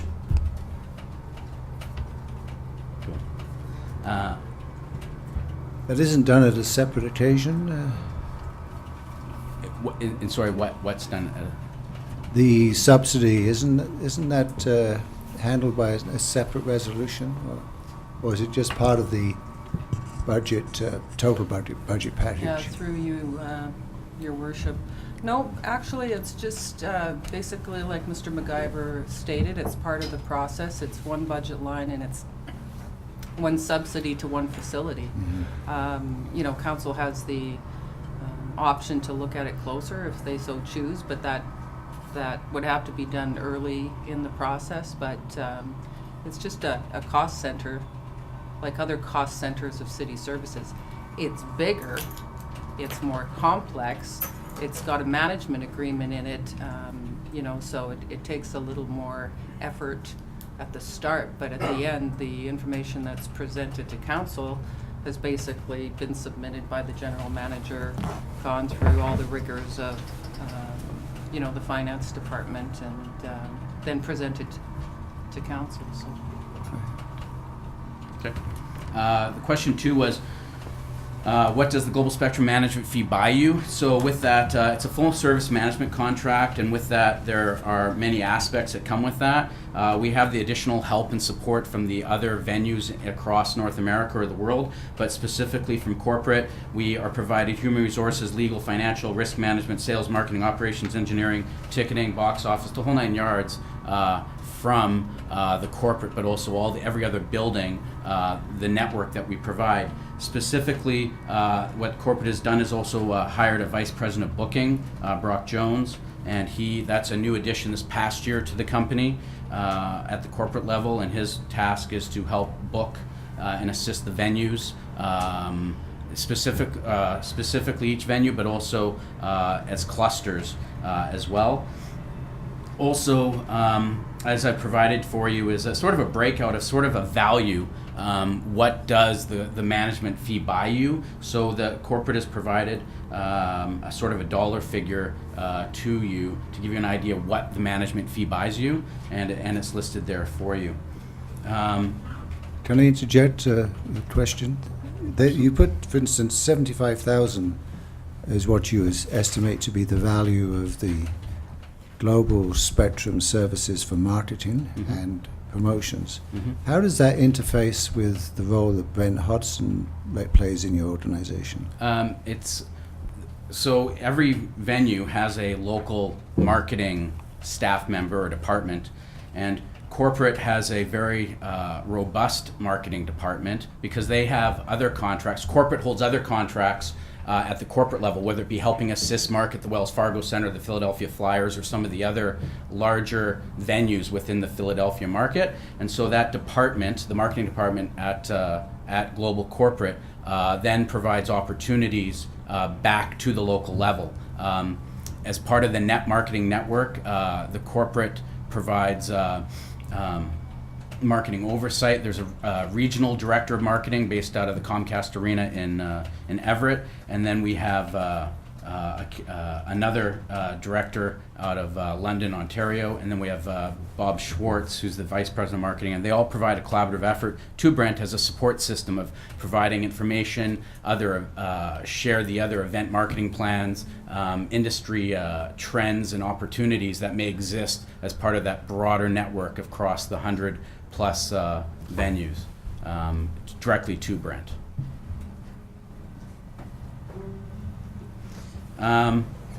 Also is listed in there the what the management fee is, and that's as listed out as the management agreement, so you can see what the remaining years are that are listed there for you.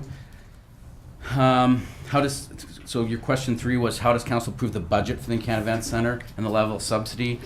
Some of this is just identified within the management agreement, specifically Article 15, 17, and 24, which includes the operating budget, the funding aspects, and repairs and maintenance in terms of identifying a level of service and standard of care for the venue. Ms. Wolf's comments relate to in terms of 2013 and previous year that council considers the Canada Event Center subsidy is the same as the context as the other city services and similar in nature to the Canberra Aquatic Center. The difference is that in Canada Event Center is managed by a third party, whereas the Canberra Aquatic Center is managed by city staff. The difference also is that revenues are excluded from the budget, and that council has no control over the revenues. Unlike the Canberra Aquatic Center, there is a fee structure in place, and that's set by your council policy. And that is similar to the other organizations that are in place, so the Library Board, Melrose Park Society, Tourism, etc. And then in terms of setting the budget level or subsidy level, that's described as I said earlier in point 1. Questions? With respect to salaries and rates and all that stuff, so the human resources needs are determined by event load, and from last year to this year, the positions that are within our organization have dropped considerably. That's just a function in some cases of attrition, but also because of the reduction of services. So there is no main tenant anymore, and we don't have ICE in. So as from a business decision, we've not put ICE in, right? The expenses to that and the rental of ICE, having a third pad in consultation with Barry just doesn't make financial sense, and therefore the expenses have all been reduced.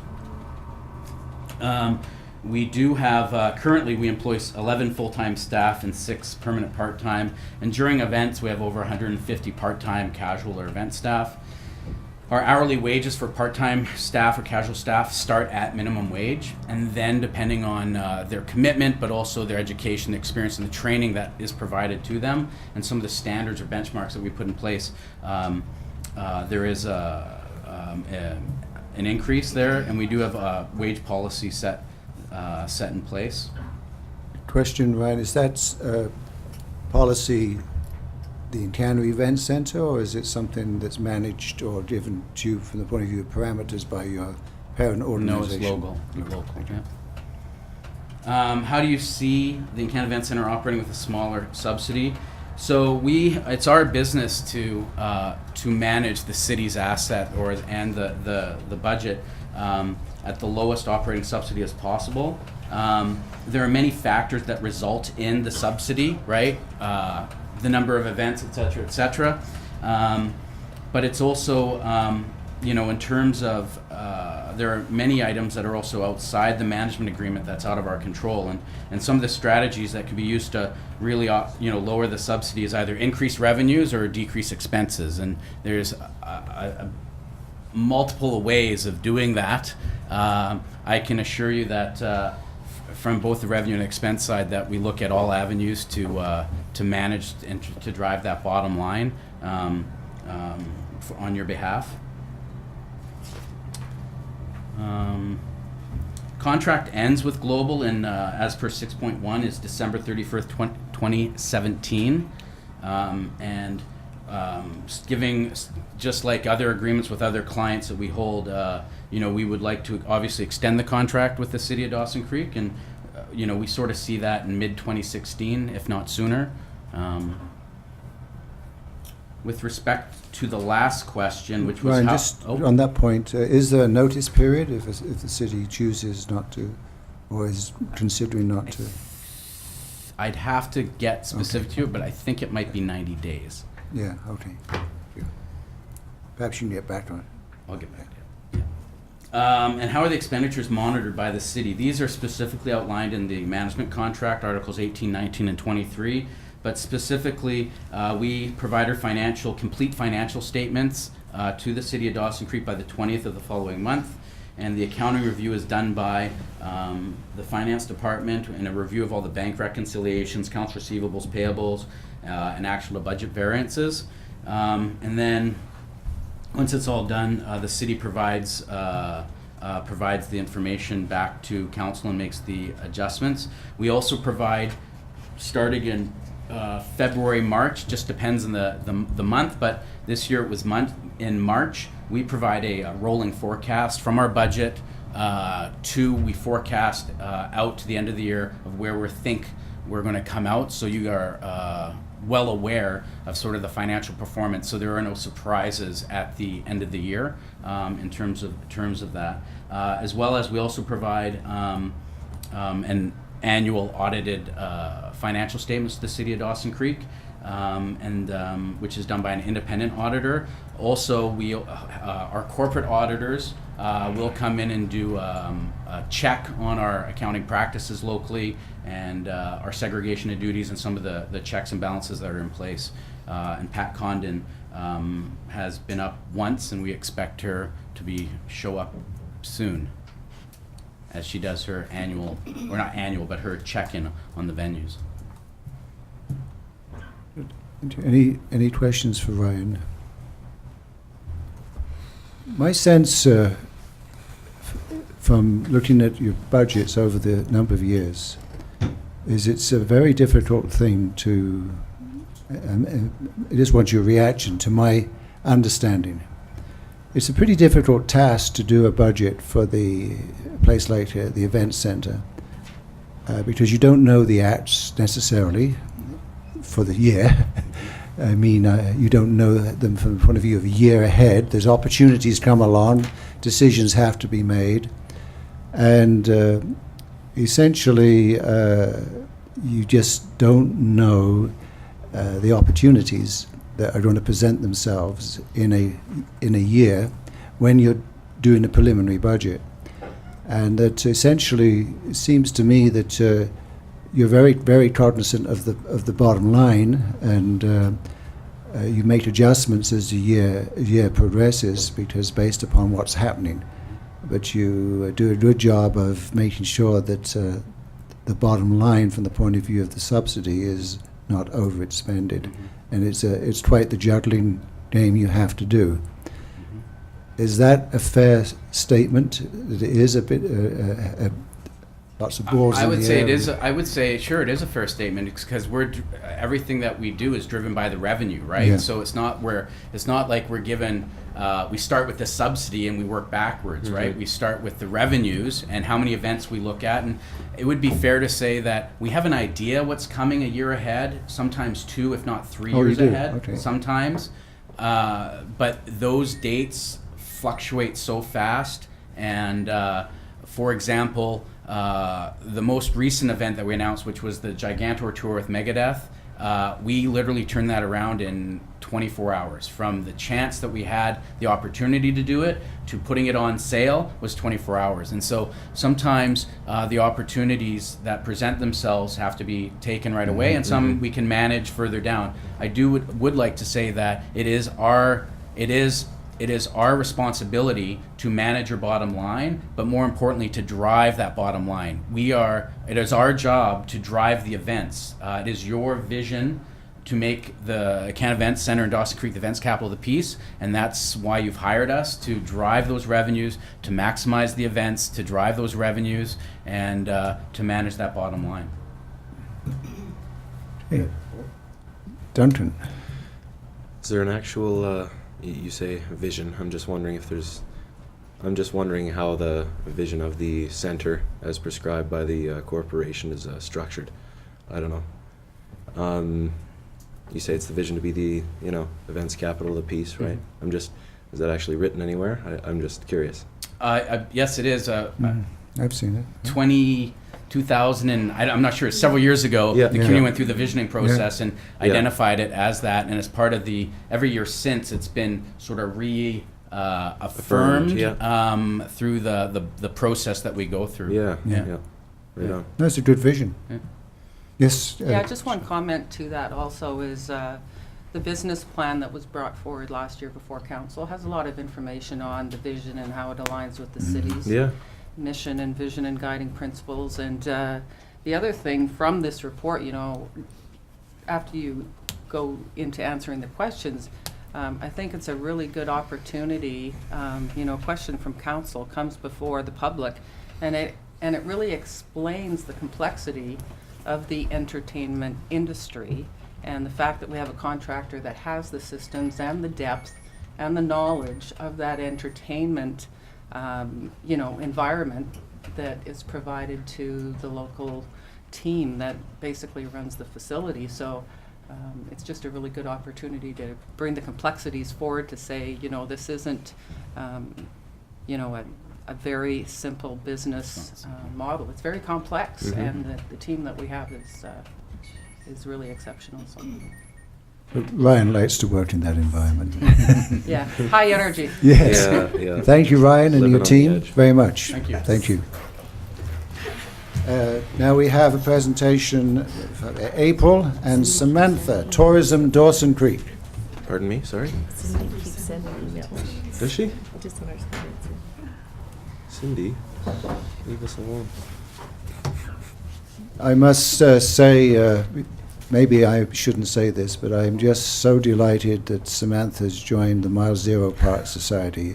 Thank Just you. a pleasure to work with you. Thank you so Really much. is. It's really enjoyable. I love working with our stakeholders, and the fact that it can be a formalized role. I'm just really excited to help impact, the forward direction of the park. And Well, I appreciate your enthusiasm. Oh, It's thank great. you. Yeah, no one can. Anyway, sorry, I may that's be okay. offside, but I had to say it, No because one that's can what I fault me think. for my enthusiasm. So there you go. Okay, go ahead. So thank you for having us today. I know it's not exactly the quarter that we've been, hasn't been 4 months since our last report, but we want to come and see you before really our summer gets into the swing of things, and of course June be a Tourist Your Own Town month. So thank you. The first thing I wrote in the report is just the shift from Tourism BC to Destination BC. This happened in April. We're back to a Crown Corp now, so the 6 regions haven't changed. We just want to make sure that everyone's sort of up to speed with how our regions are set up, and our Crown Corp is back. And then going into our visitor center. So we trained our 4 visitor center counselors on May 6th and 7th, and our 5th one actually starts today. She had a special accommodation. She was doing a placement, so we hired her, but made sure she can get in today, and so she's starting. That's great. Joyce did the training on the 6th and 7th. Previously Tourism BC, now Destination BC, standard for the province for all visitor center training, which is great. And then Linda and I actually prepared and trained the staff for retail sales and customer service. My background is in that as well, and really wanted the summer staff to realize how important retail sales is to our bottom line. Excuse me.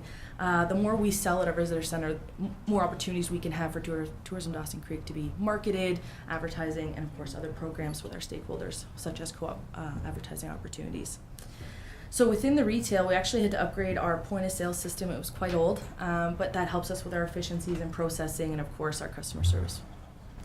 And then June is Beer Twist Your Own Town Month, as we did our proclamation today. But we just want to reiterate, the goal is to get our residents out in our own community, within the region, of course, to really realize that we have some incredible and unique assets that are tourism products and tourism attractions.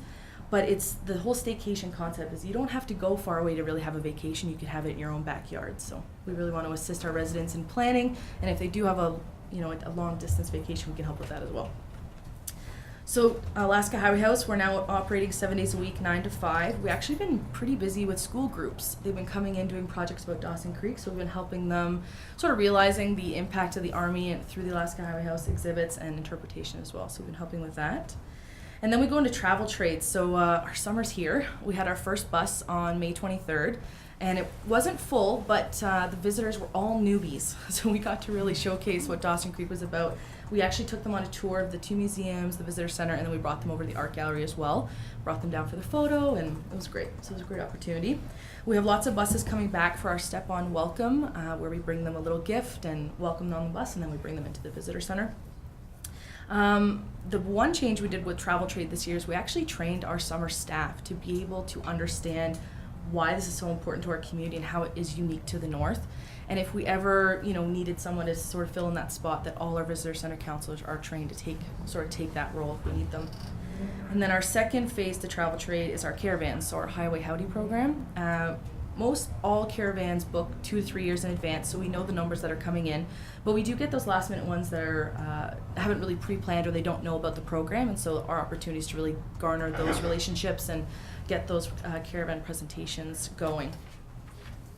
Another sort of additional service that we offer to our Highway Howdy program is we actually facilitate hiring a coach bus to take our caravanners to the Mile Zero post, get their photo, tour them around Dawson Creek, and then we also take them to Sewell Valley Game Farm. So we really want to encapsulate how important the caravans are to our stakeholders, because we bring them into town instead of them having to do it on their own. And a lot of people see that as a barrier. Oh, I don't want to bring my RV into downtown. Well, let us help you. Let us park it at an AR park, or let us hire a bus for you and sort of cater you to Dawson Creek. As I presented before, our Mile Zero coupon book is here. It's really exciting. Last year we had 11, and this year we have 14 local businesses in the coupon book. And we also have some really new businesses. We have a car wash, we have a grocery store, so definitely pick up your coupon book and experience Dawson Creek through new eyes, and a discount, obviously. But I want to discuss how the Mile Zero coupon book is actually a really great tool for one segment of our visitors. The segment that I'm referring to is considered the VFR market, and that's the visiting friends and relatives market.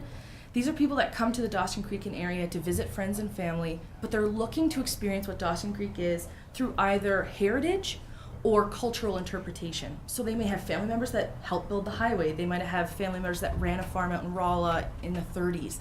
They want to experience that. So that market to us is really important because they're not in an RV. They're usually flying in, flying out, or driving, and we want to get them to really showcase what Dawson Creek is. So the coupon book's a big one, going out to dinner, seeing the Alaska Highway House, shopping at the visitor center. What it may be, that's fine, but we also help them really experience Dawson Creek through that unique sort of offering. And then our staycation contest, we're doing a bit of rebranding this year. We're going to call it the Stay and Play Contest. We're just doing some graphic designing right now, but it should be ready for June. But the biggest thing is we're doing a social media component to it. As previously it was sort of a siloed project, but we're going to ensure that people are sharing their photos and experiences along the Stay and Play contest. So we're going to have them theme their photos with, it's called the hashtag, and then Stay and Play DC, which also links to our 2013 Northern BC Tourism iShare program. So as previous years, the Northern Region does a visitor center contest through Facebook. And this year, our visitor center counselors are going to be posting using that same hashtag. So what that means is everything is themed when something's posted on social media. So if someone clicks on the hashtag Stay and Play DC, everything that's been posted with that theme will come up. So for instance, in the past 2 weeks, we've done 12 posts that are through social media, mainly Facebook and Twitter. And if someone sees that post, they'll see everything else you can do in DC. So it's a great way to ensure that our customer can experience everything, not just the one post, if that makes sense. And then, of course, the last thing, our social media is growing. Since January, we've grown by 5%. We have almost 5,000 fans on our page, and they're mostly all active. They want to, find information to plan their trips. They want to share their experiences and maybe just sharing a photo. But it's definitely an active community, which is great. And lastly, we're doing all our updates on the Northern BC Tourism Travel app, which is a great Apple and Android app. I'm not sure if they're going to be going to BlackBerry. I know it's a different platform, so it's a bit tough to integrate, but it's a great resource, where to stay, what to do, where to eat, where to shop, and of course gas stations. Going on the highway is a great asset, so we've been integral in implementing that. So I think April's going to wrap up. Thank you. Good morning.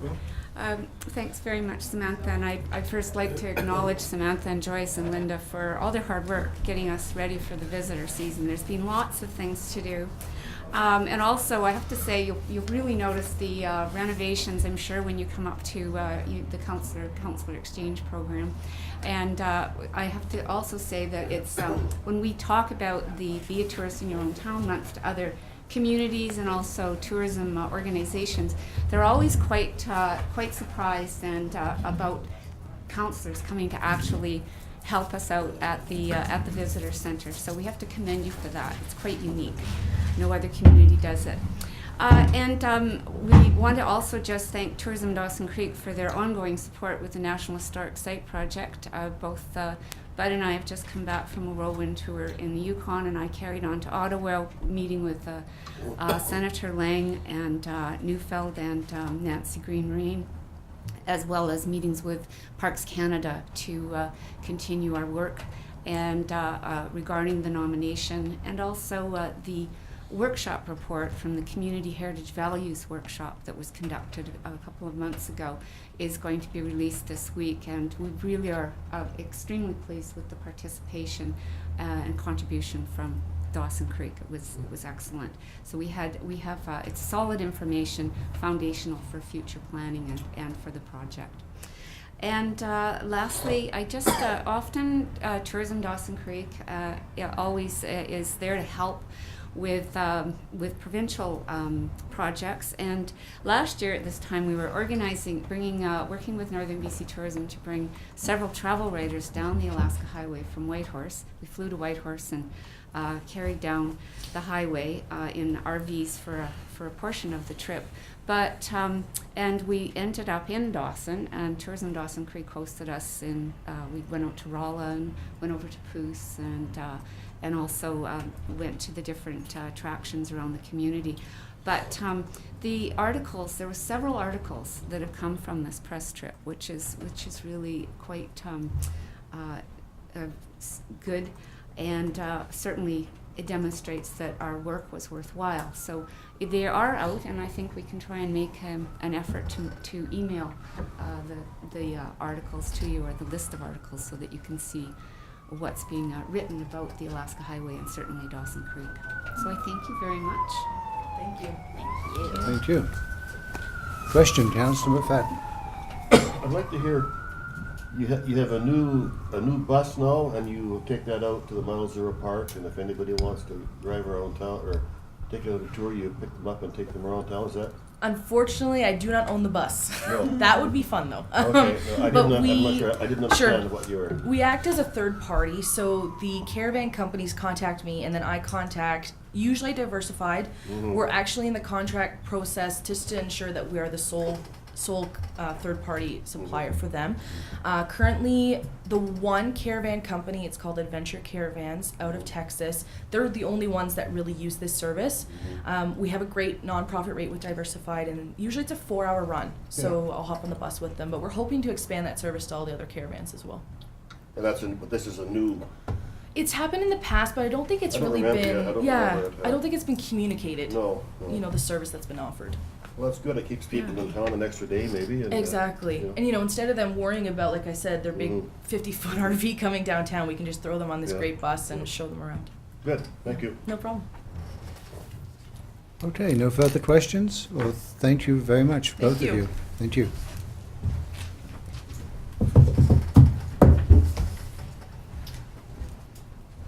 Okay, can we have a resolution to move into the meeting of closed? Thank you, Dr. Melton and Terry McFadden, seconded. All in favour? Okay. Ooh.